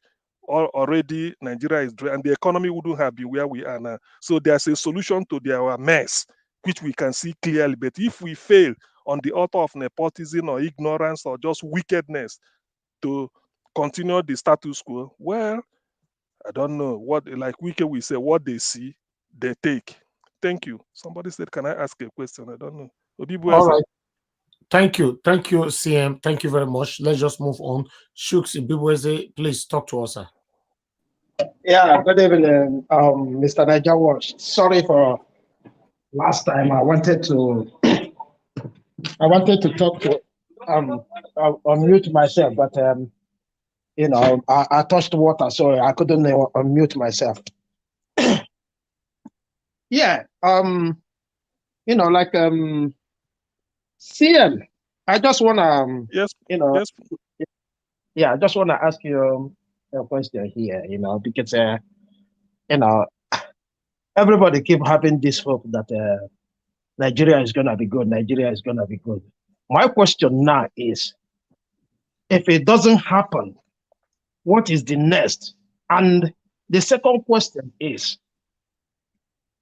why are we blaming Buhari? Is it because we hate him? Because Jonathan spent this money and he didn't put that project through.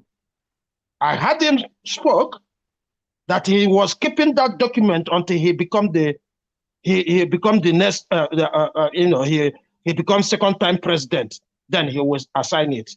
So that's what I want to ask you before I go on, if you don't mind to share some light on that. Okay, yeah. The thing is, I don't need to. There's no. I will tell you what Gigi Dara said, who is a member of the people that attended. He said they divided it. There is one that requires National Assembly to look into. There is one Jonathan will use the executive fiat and all this, but they couldn't prepare it. But however, people tell you government is a continuing. That's why Jonathan started away from wherever and then they completed it. Jonathan started a lot of projects. APC claimed it. So why can't they? Because if you notice the day Jonathan was handed over to Buhari, he gave him the constitution. He said, but this is the most important document I'm handing over to you. It's open. To see it openly, it wasn't hidden. So what the government is? So why didn't the government implement it? So if people are having faith, hope like me that Nigeria can come back, it is because of that document. The people get in, that we pick and then put it into practice immediately, implement it. Whatever I said, something like state police.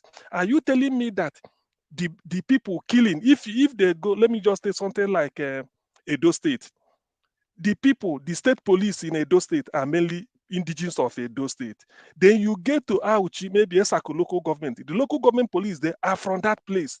Or you go to Oriowa local government, the local government police, they are from Oriowa. Then you get to people that will be policing Oronibe. They are the indigens and you put there. Are you telling me where will the thief, where will the robber, where will the robbery take place? Because they know it. So, but if you now bring somebody from Sokoto to come and be policing one part of Sapele, you are basically, or you take somebody from Unewi and send him to Yobe State. That is not it. So that is what they agreed. And if you do this, believe you me, 80% of the crime kidnapping will drop because you know exactly your area. Operation police your town. You know everybody and they know you. And you wouldn't like as a police officer, maybe in your local government, to be found wanting or in your town that you are, people will blaming you. So you want to perform because these are your people, whatever language, wherever they are, you know the evil forest, you know everywhere to enter, you know all the nooks and crannies. That is the way it's done. But because of Islamization and Flanization, they want to, if you need to read this interview by Gigi Dara, that's why they decided that for every person that if you're bringing police from maybe Kano State, they flood Anambra State. You feel that when you get to Kasena, it will be all Anambra indigens in the police. It won't be the same. You go to Edo, you see Fulanis being police. You think that when you get to Taraba or maybe Adamawa, it will be all Edo indigens. It's not. So that's what DG Dara is saying. So if you, I'm just using one item, which is security or police, to give you an example why Nigeria can be revived if P2B enters and start doing this. We all know it. But Buhari doesn't want it. He came for, I think I argued it here before. APC has the best ever manifesto I've read. But when Buhari got in, he had dumped it and they moved to the manifesto of Nyetiela, which is one, Ruga, waterways, telling the Fulanis all over from Central African Republic, Mali, to come and take residence in Nigeria. And as a result, people in Benue State the and bottom line, thank you. Mr. CM, the bottom line is that the Fulanis do not want ammunition to be in the arm of any other person in Nigeria other than themselves. That is the bottom line. Okay, thank you, CM, for the line. Right? It won't work.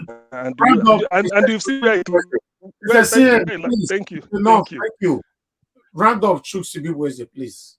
Yeah, why I ask you that question is, because we are quick to point fingers, to the Northerners. Okay. Northerners are the most people that have disappointed Nigerians. I must say it as it is. And that is my own opinion, because I think Jonathan would have started this, but because of his greed, he wants to do a second time.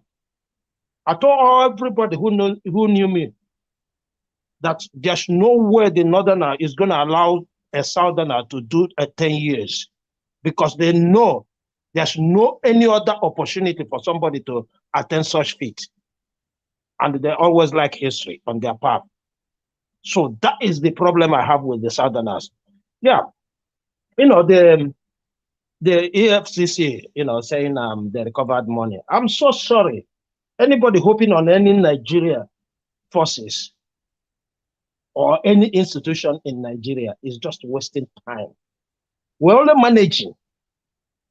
I've watched an interview where the police the deputy IG of police is saying that INEC did not give them a go-ahead to prosecute those they arrested with PVCs, buying PVCs and all that. And we're hoping for a country. These are the things that are our problems. But we don't pay attention to that.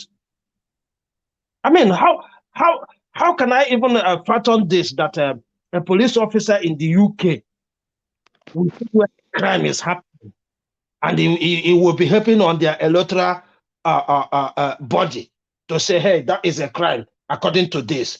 It shows the level of illiteracy in our police, including the IG. You are the chief security officer securing the country as far as internal security is concerned. And you are waiting for a nobody, somebody who doesn't even know the law, to tell you that, hey, prosecute this person is a crime. And he's not even ashamed to say that people were coming to bail these people. And they knew that this is not a bailable offense. Who are those people that are coming to bail these people? And tomorrow they say they are under pressure. Nigeria is a big scam. And the earlier they realize that and they take their hands off, the better for them.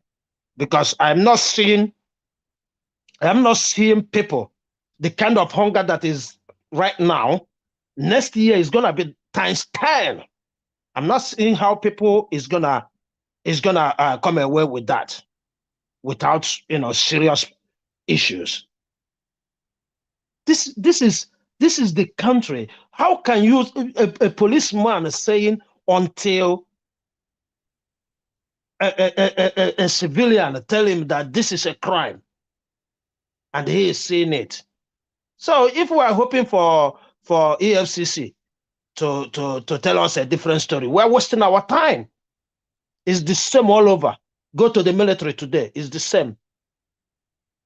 As even what is it called? Is it a National Guard or whatever they call themselves? It's the same. It doesn't matter. Any ministry you go, and that is the problem, because even you as a Nigerian, you want to do the right thing now, you have no support. You have no support. Imagine if you see something that is about to kill Nigeria as a country and you run to police and say, hey, this is the information I have. You're done. The next thing, the police will leak that information to your enemy and you will be on the run or you get killed. It does happen every day in Nigeria. Okay. It does happen every day. So, sorry, just 1 minute. The church matter. I say, the only advice I'm gonna give people is to make sure that they stay away from churches. That's all. If you go there, anything that happens to you, it's your own business.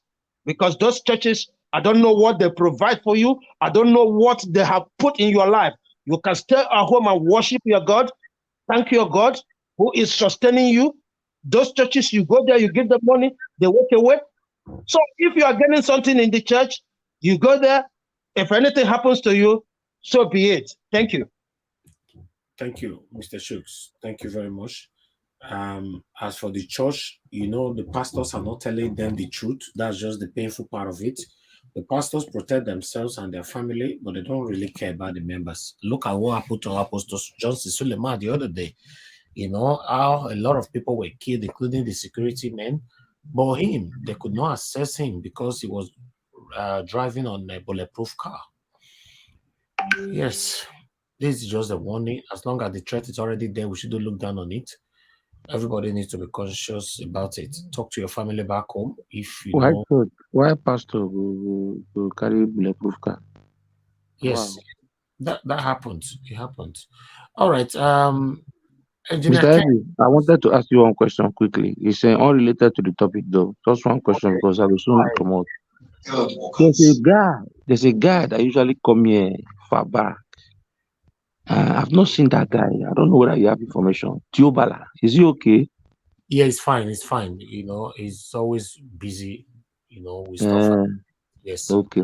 Okay. Yes. He sent me a message last week. He's very fine. Okay. Great. Good. Thanks. Thanks for asking after him.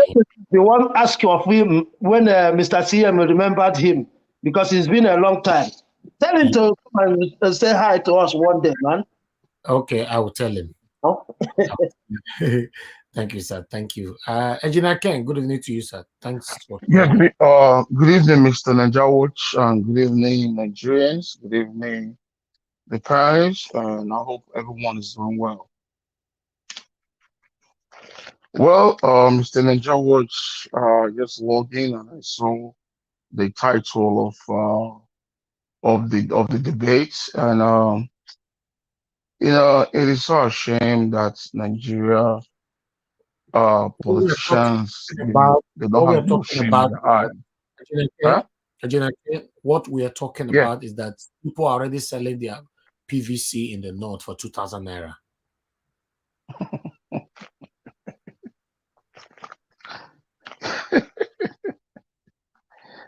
sorry that I'm laughing, you know.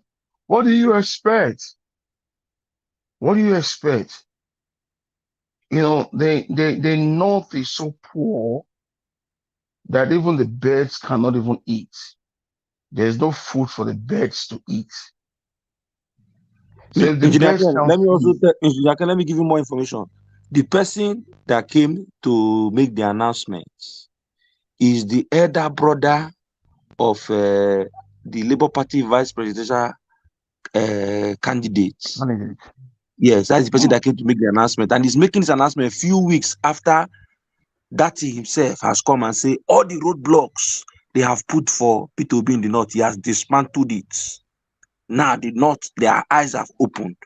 Then few weeks later, his elder brother now come and say, "Oh, see you, they are now buying their PVC from them under duress." All right. What do you? Yes. You know, to me, you know, I don't think it's under duress because these guys and the few educated ones are there that are willing to go into Labour Party and vote for Labour Party. The uneducated ones that are there, the ones that are very, very deep down into their Islamic knowledge, these ones are very, very obedient to their Islamic fathers and leaders.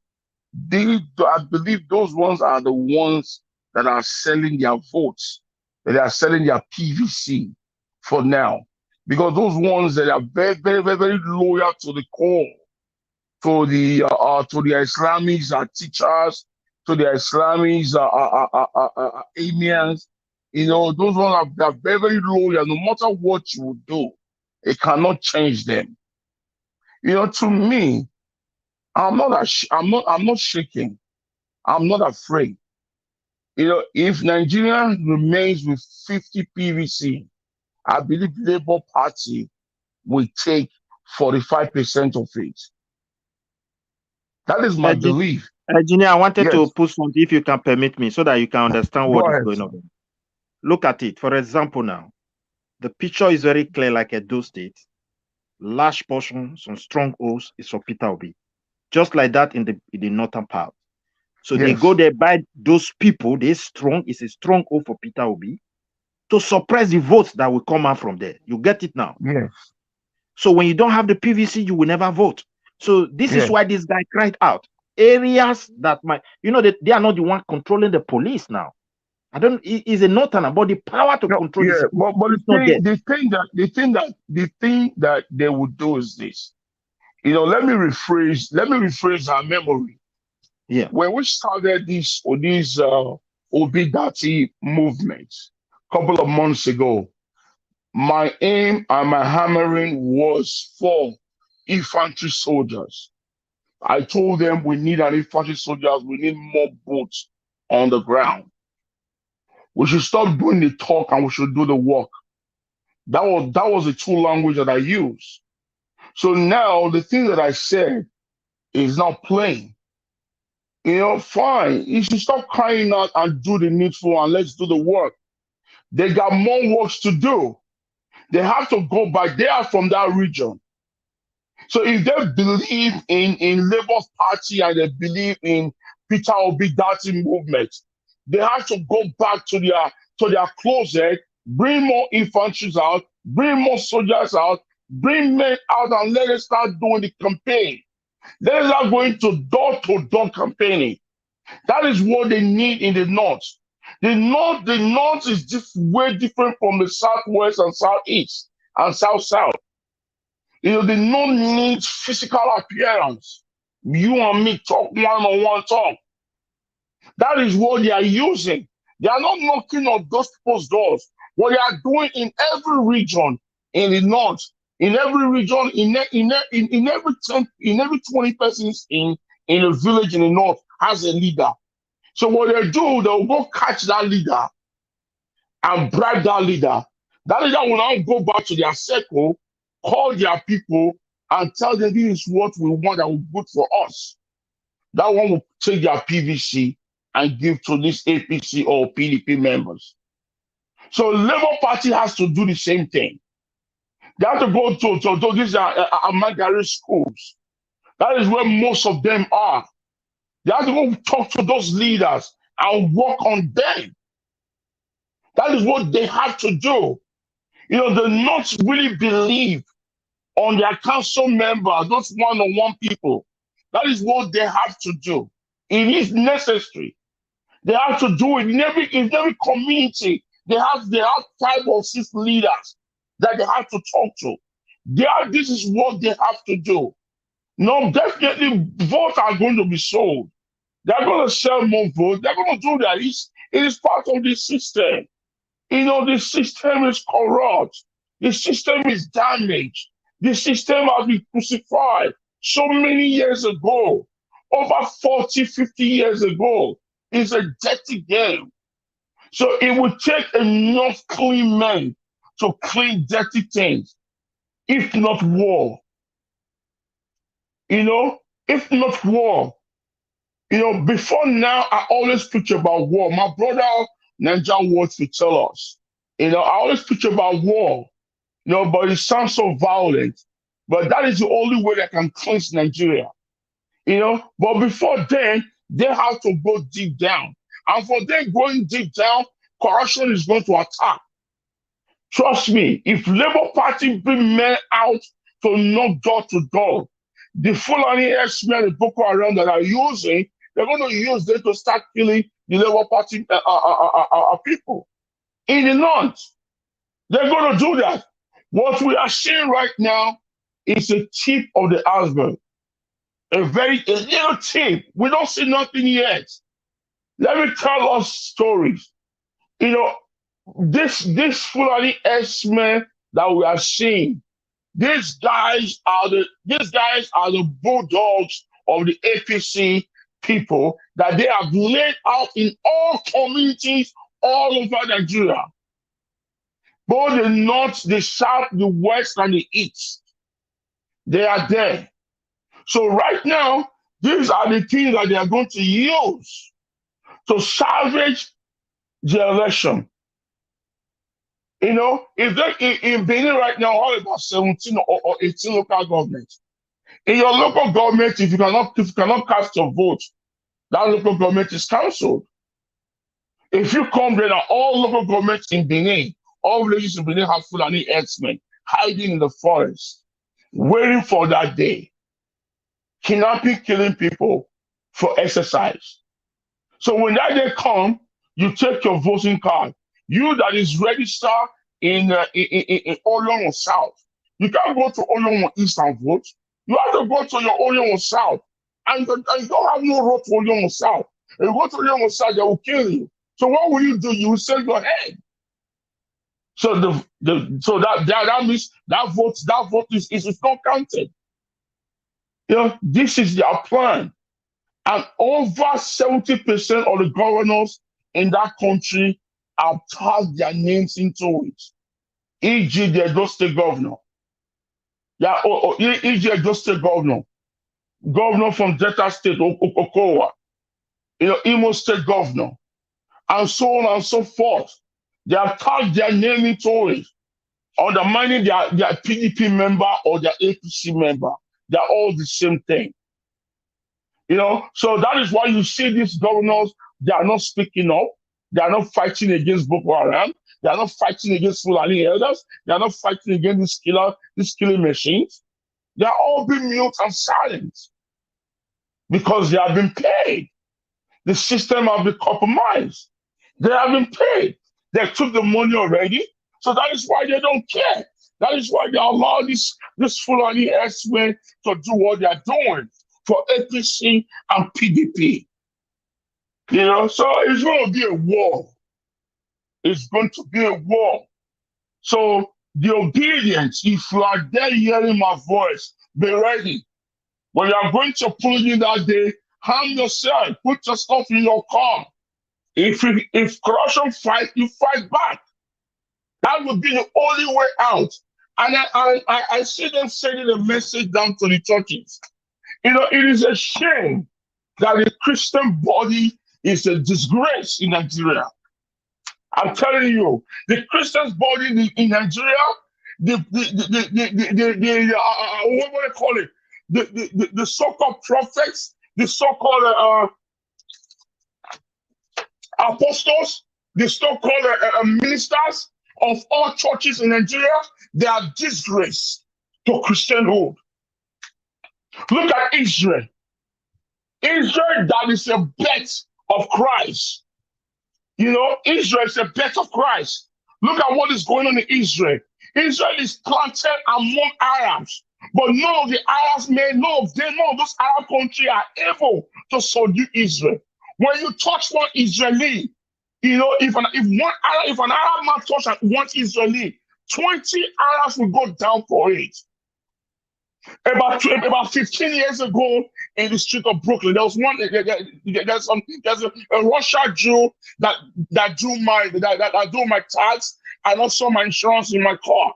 So one day I was there with him, when he was doing my insurance, and we started talking. There was a little war in Israel. He told me that, he said, yo, Engineer Ken, I'm flying to Israel tomorrow with my son. I look at him. Your son is about 16 years old. We've known each other for over 20 years. Your son's a little kid. He said, yeah, he has to go fight. A 16 years old son? He said, yes, man, I'm a Russian Jew. I have to go protect my Israel. He's coming with me. Man, I look at this dude. I stood up and I doffed my heart for him. I said, my brother, we support you. I can't go with you, but my love is with you. I thought this guy was bullshitting. 3 days later, I came back to the office. I met his wife and his mother. They left. It was true. And this guy went and came back 3 months later with his son. Yeah, he showed me pictures. The son was carrying AK-47, defending Israel. So I look at them and look at me. I said, what did I have? Where am I defending? And I'm praying for this thing not to come. If this thing come on that day, men like us will storm beneath. I will fight for my father's land. Okay. I will fight for my father's land. So, Mr. Naija Watts, before you take my time, I know I'm almost due. I want to talk to the Christian body. It's about time you should stop preaching Christianity. Stop saying that, when they slap you, don't slap back. Look at Apostle Joseph Suleiman. Suleiman knew that they are coming after him. That was why he got himself a bulletproof car. Do you know how much is that bulletproof car? That Lexus 2022 with a bulletproof on that car is over $250,000.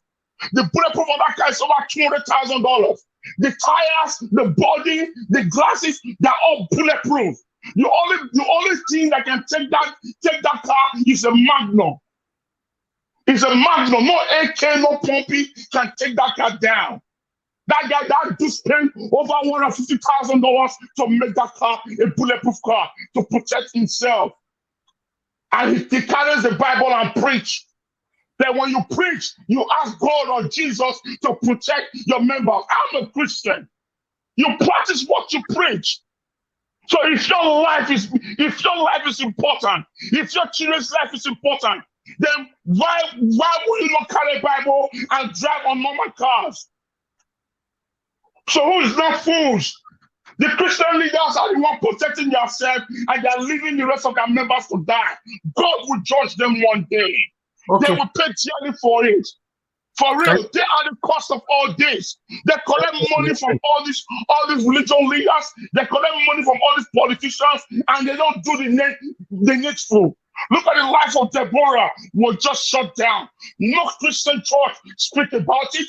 None of them kick against it. None of them shut their church and says, today no church. Let all churches in Nigeria, let them sit down. Enough is enough. Let them stand up. The day that the Christian body will rise in Nigeria, that day you will see there will be no more Boko Haram and there will be no more Fulani S-men.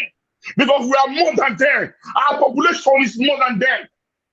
Only the regime population alone in Nigeria is over 1 trillion. A regime on winners. Start counting them. Christ Embassy, start calling them. So many of them. But the leaders, they have over 10 private jets in their airport to run away. Right. Thank you. My brother, man. That regime is over 1 trillion. How many people will they be for Nigeria? My brother, our censors are all wrong censors. Don't believe our censors. Don't say we are 40 million. How many do they count? They go your village. We are within between 200 million to 300 million. My brother, not lie. Don't believe on that. Not lie.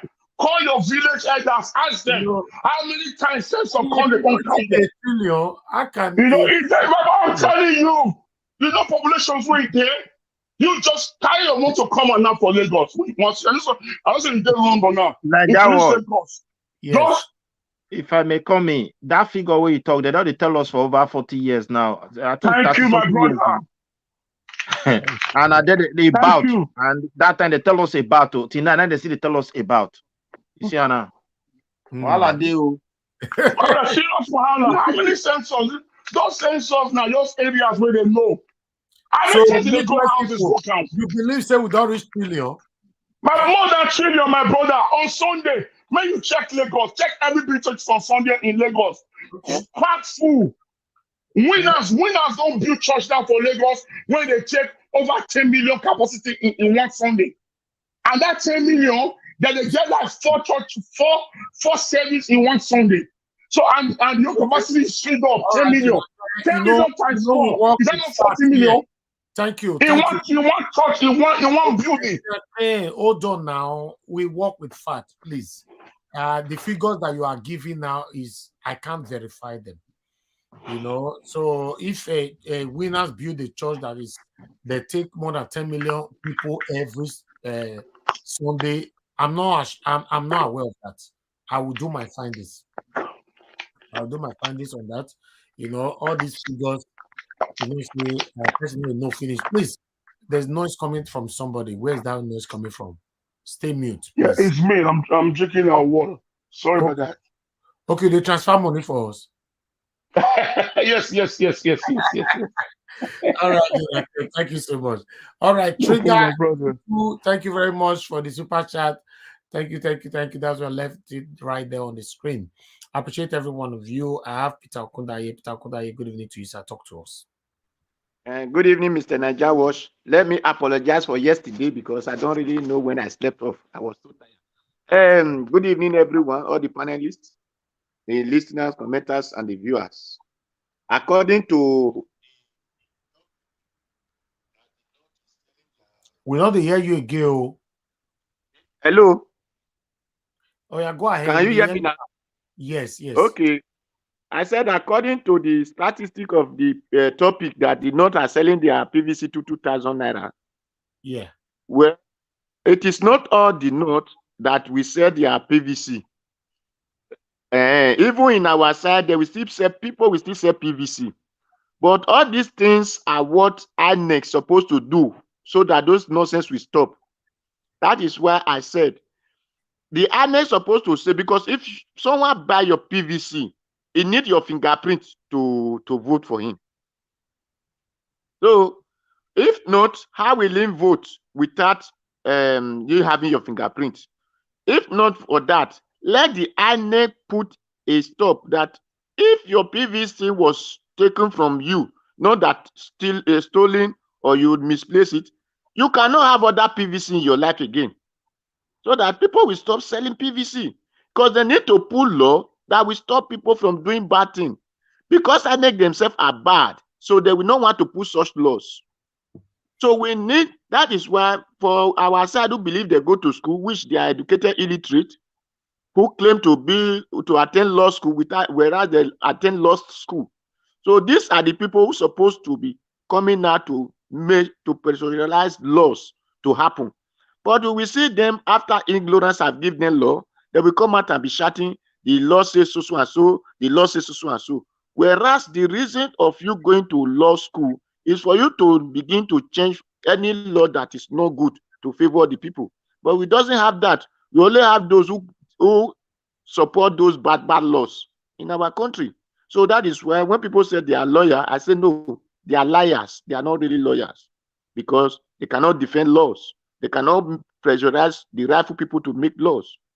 So that is why. But anyway, when people believe on traditions or religions who came from another man, see themselves inferior, these are about to happen because those people have to give you conditions and you follow.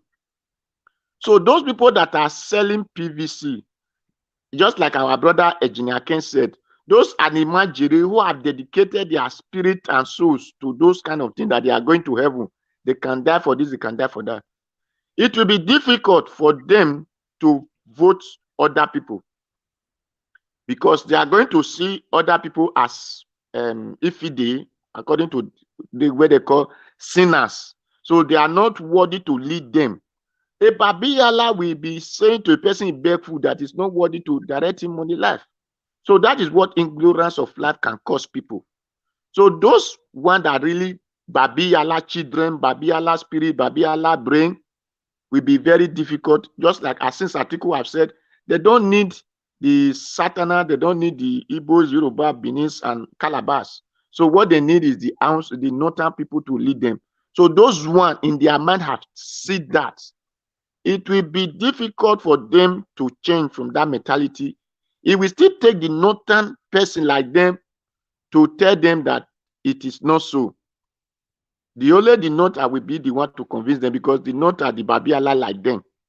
So they said, show me your friend and I will tell who you are. So that is only way they will not still believe. Hello, can you hear me? Of course, we can hear you. We can hear you. So that is where they will now start changing their thinking. So we should employ the northerners to preach change in their life. They should ask them questions. These people that are telling you, do Babiyala, vote for us, why are their children not doing Babiyala? Why are they sending their children out of the country?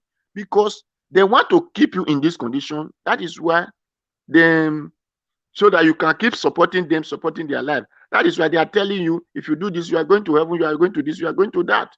If it is true, their children will be example, but their children are never example to it. Then when you go to the teachers of Babiyala school, you want to go and tell those children not to book Babiyala, those teachers will not be happy because that is where they are getting their food from. So that is most things that is making it difficult for those people to change. Because when they say brought up a child, the way he will go, when he grow, he will not depart from it. So they have brainwashed all this one with lies, except the one God have sent to school. And those one are the one that will help us and help Nigerians to change those people. So that is only what I will have to say for that. Thank you. Then, according to I was hearing Christian, I don't really see it in topic, but let me say. No, what happened there is that the police officer came out now to say they received a letter of a threat to all churches, including mosque, that there's going to be a strike anytime soon. So it's just an awareness which we brought here to give awareness to our people back home to be more conscious that these people might attack again. Okay, very easy. Thank you.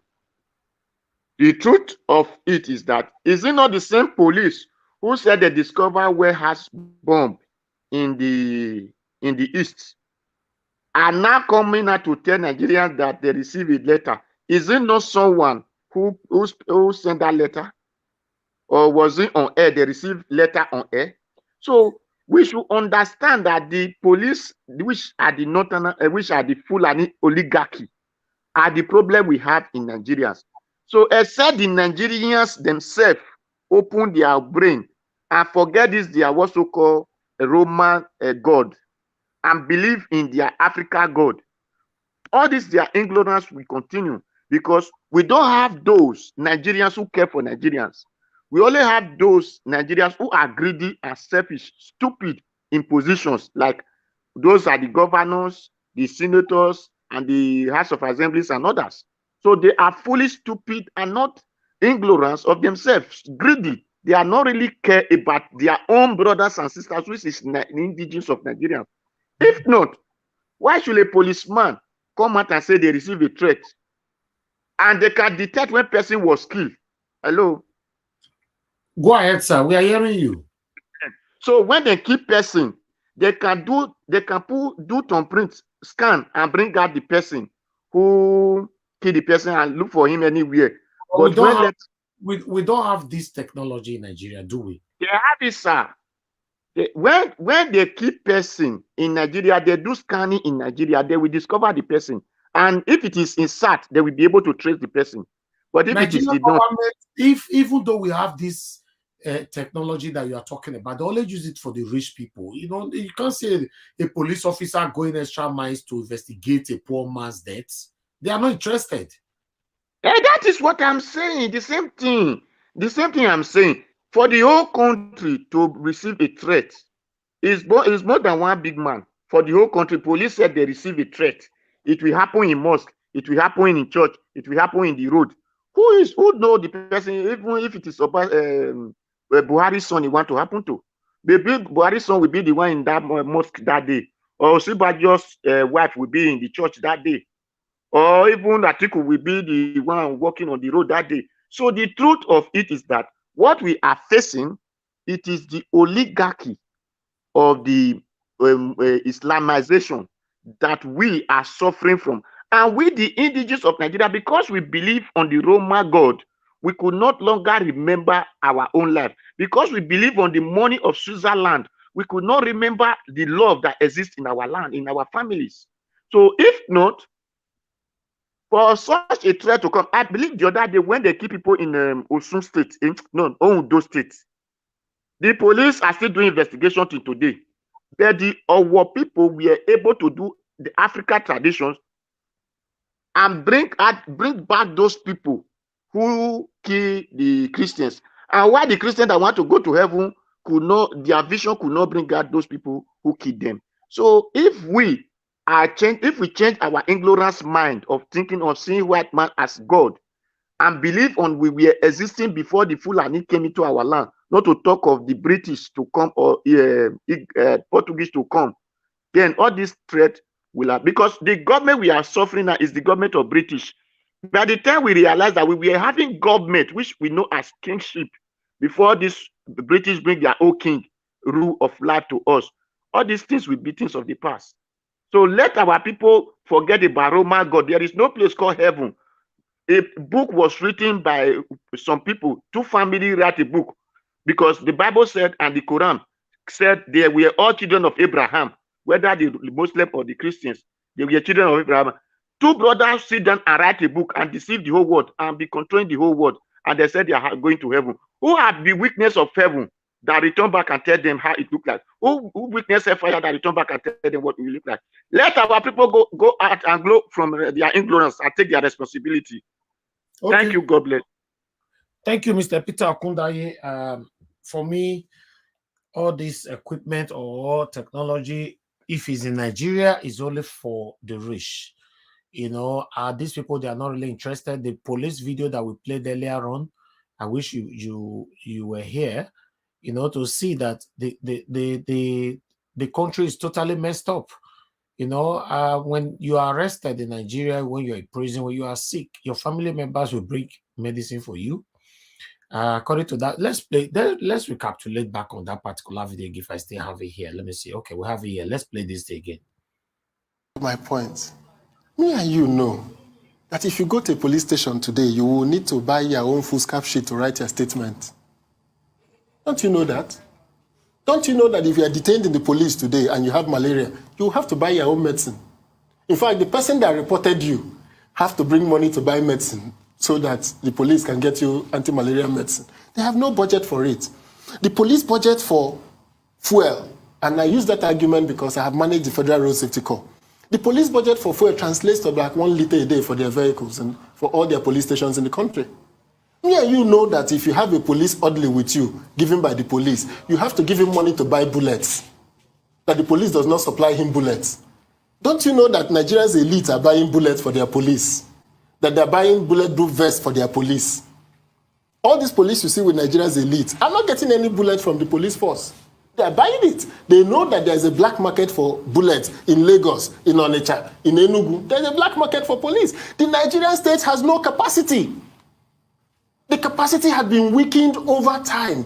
It's not a blame I put on just the APC. It is a capacity that has been weakened over time. One of the things I've always pointed out is, every time Nigerians say we have high recurrent expenditure, I said, no, we don't have high recurrent expenditure. We have high personnel expenditure. We hire high salaries. Because we hire people without the requisite money for the work that they're hired for to be done.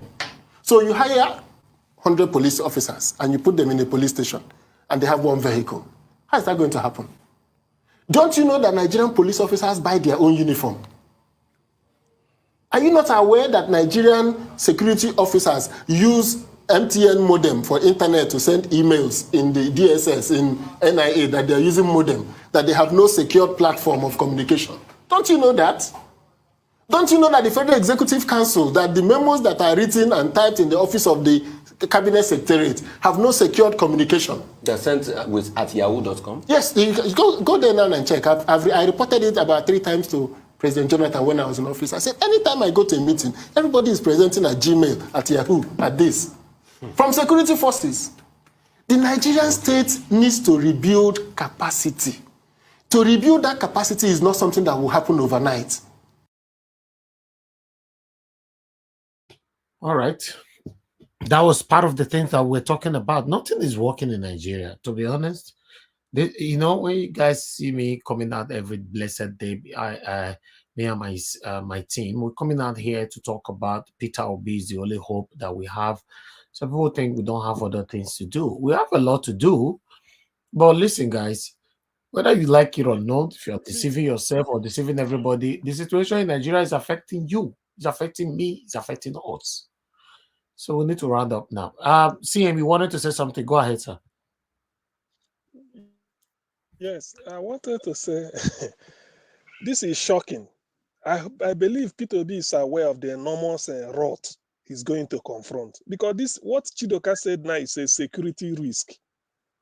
Any terrorist can invade, can get on the cheap all the information they need, gmail.com. For a government at Aso Rock, they should have asorock.com of their own. Or the way they say in the UK, maybe parliament.com. It's only for them. Or you have a gov. anything.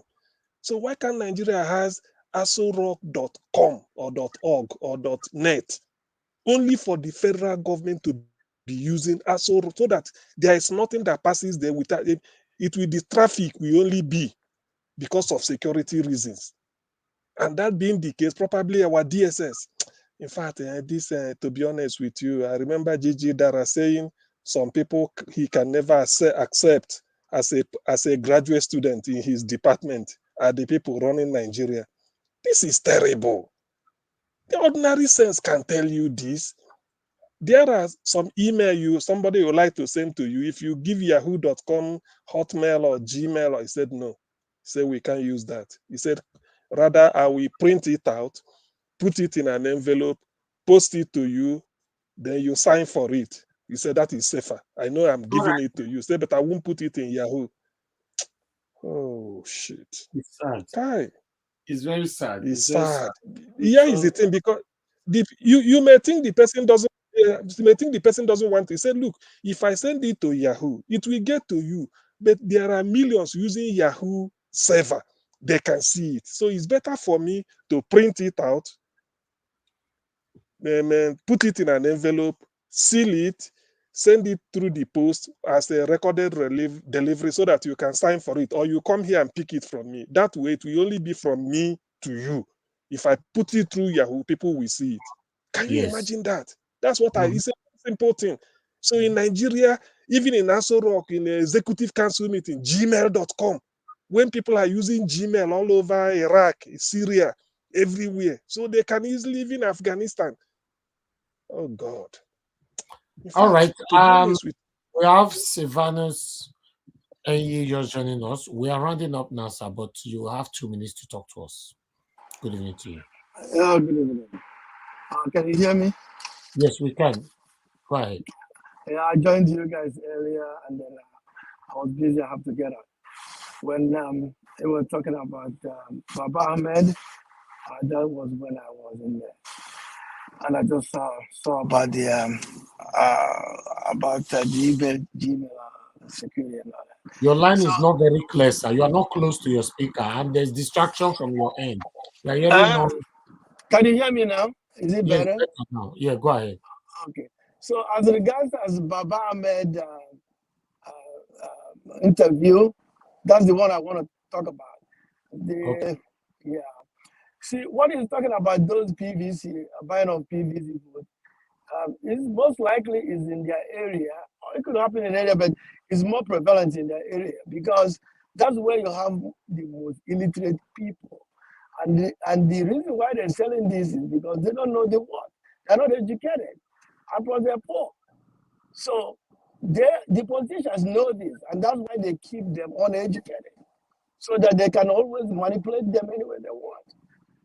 You know? So that's what we are talking about, educating everybody. That's what Goodluck wanted to do when he built the elementary school for them to enlighten these people. It's just like you say, Mr. Elvis, your dad is a PDP man, but you are not a PDP man. You are campaigning against PDP. That's because you're well educated and enlightened. These people are not. They use them any way they want. And they want to keep them that way so they can manipulate them. That's what that's very bad. You know, and that's what killing Nigeria is as a country. We can never be united as a country unless we're all enlightened and educated and reason the same way. Otherwise, people are going to be reasoning on tribalistic line, on religious line, and what have you. So that's what making that one Nigeria a very difficult thing to accomplish. Okay. Thank you. Right. Thank you, Sylvanus. At least your voice was heard. So yes. Good. You know, at least you came out to talk to us today, so which is a good thing. Thank you very much, everybody that have contributed today. It's time for us to round up now. We have been here now for 4 hours. Single-handedly, I handled this by myself today. None of my team helped me. I thank you very much, my people.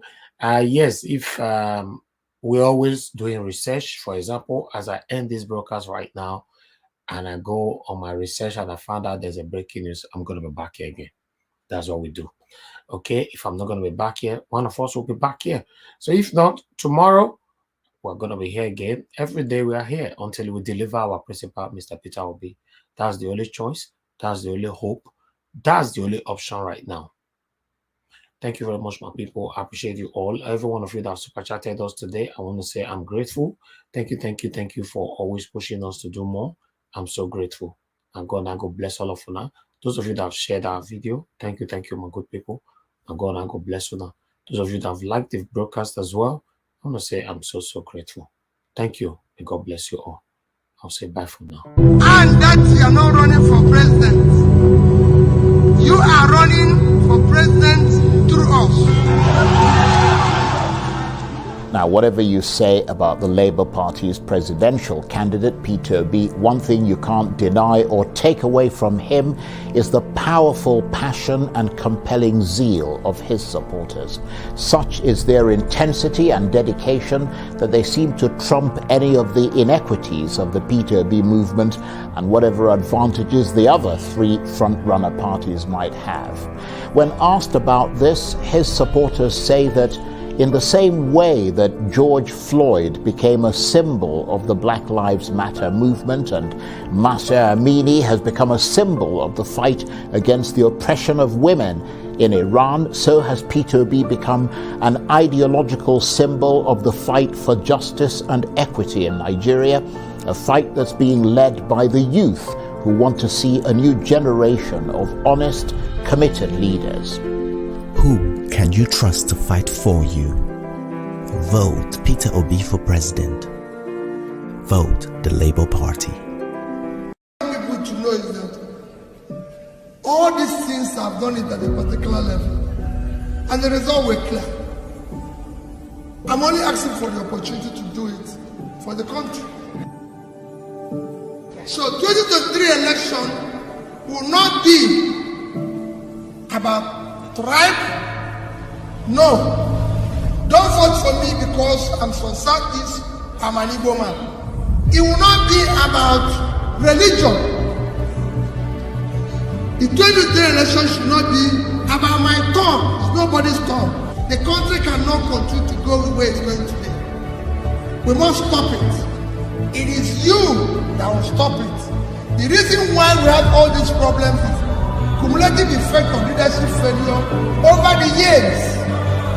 And this is the time to stop it. 2023 is the last time Nigerian diaspora will not vote.